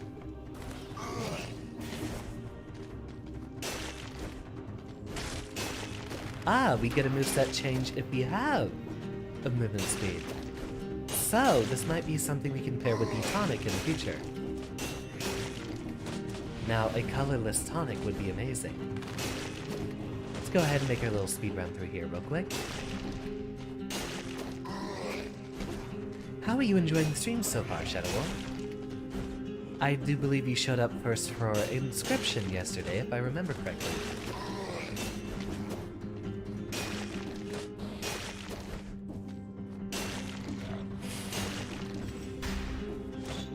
And almost. We have a Noida stream showing up tomorrow, which is an absolute favorite on this channel. Have you ever played or seen Noida before? Yeah, YouTube is never the most accurate viewer count. There's been a number of times, even in your streams, that it's told me one viewer watching when there were 3 of us talking to you live.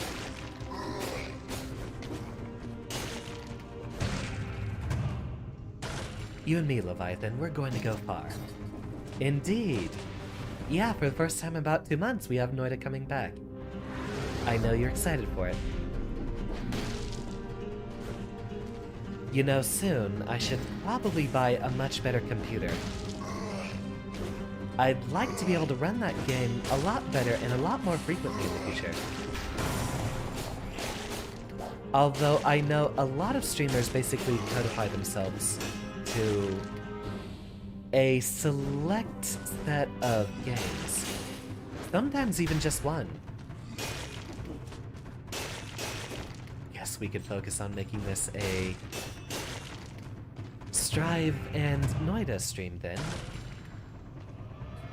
For those who have not yet seen the schedules, the current plan, very unlikely to change, is Noida tomorrow, Dead Cells on Thursday, and then a Guilty Gear stream on Friday, for the first time in a while.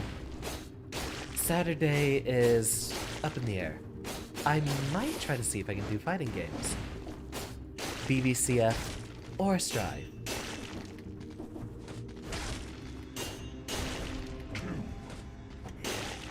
Two minutes, so we want to speed to the exit. After all, we're not going to keep the speed buff very long once we get there, are we?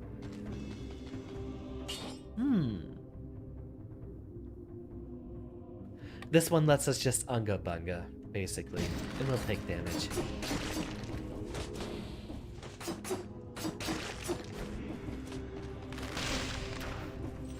We'll use the frost armor just to get through all of this nonsense.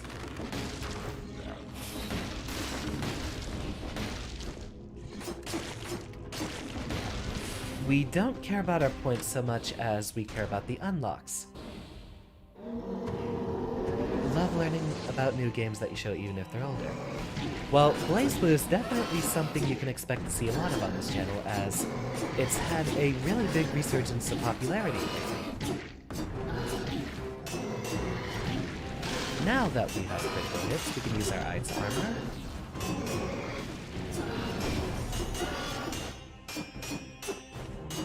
Oh, that was a big damage buff on that parry. And there. Concierge has been solved. Next reward in 3 daily victories. And I'd like to play this game, well, I'd like to stream a lot more in general. Maybe I'll see if I can do 2 separate blocks on a few days. But spending too much time with something like this is exactly how you burn out on it.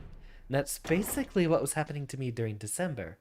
Another thing being that I hyped myself up for Halo so much, but had barely any attendance on those streams. Very well, back to the board we go. So, hope to see you all for Noida tomorrow. We will be finally beginning our new Game Plus run, which will be a lot different from before.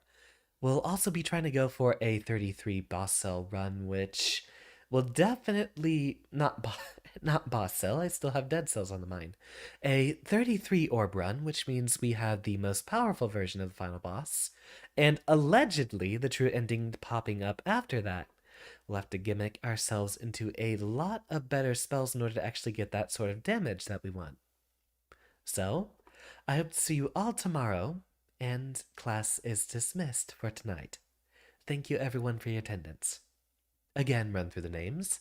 Shadow Wolf, Kayla, James, Leviathan, Error. I believe that's everyone on the YouTube side.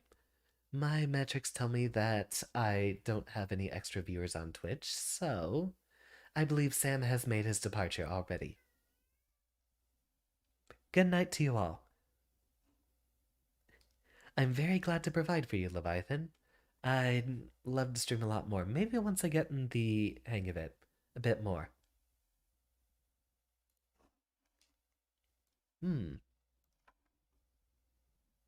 Ah, Sam's over here on YouTube. Well, thank you for your attendance, Sam. Always have to include you. Always have to include everyone.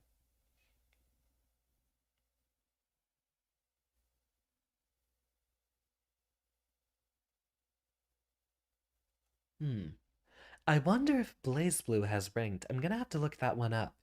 Also, now that I have Rise of the Giant downloaded, we will change our routing for next Dead Cell stream on Thursday.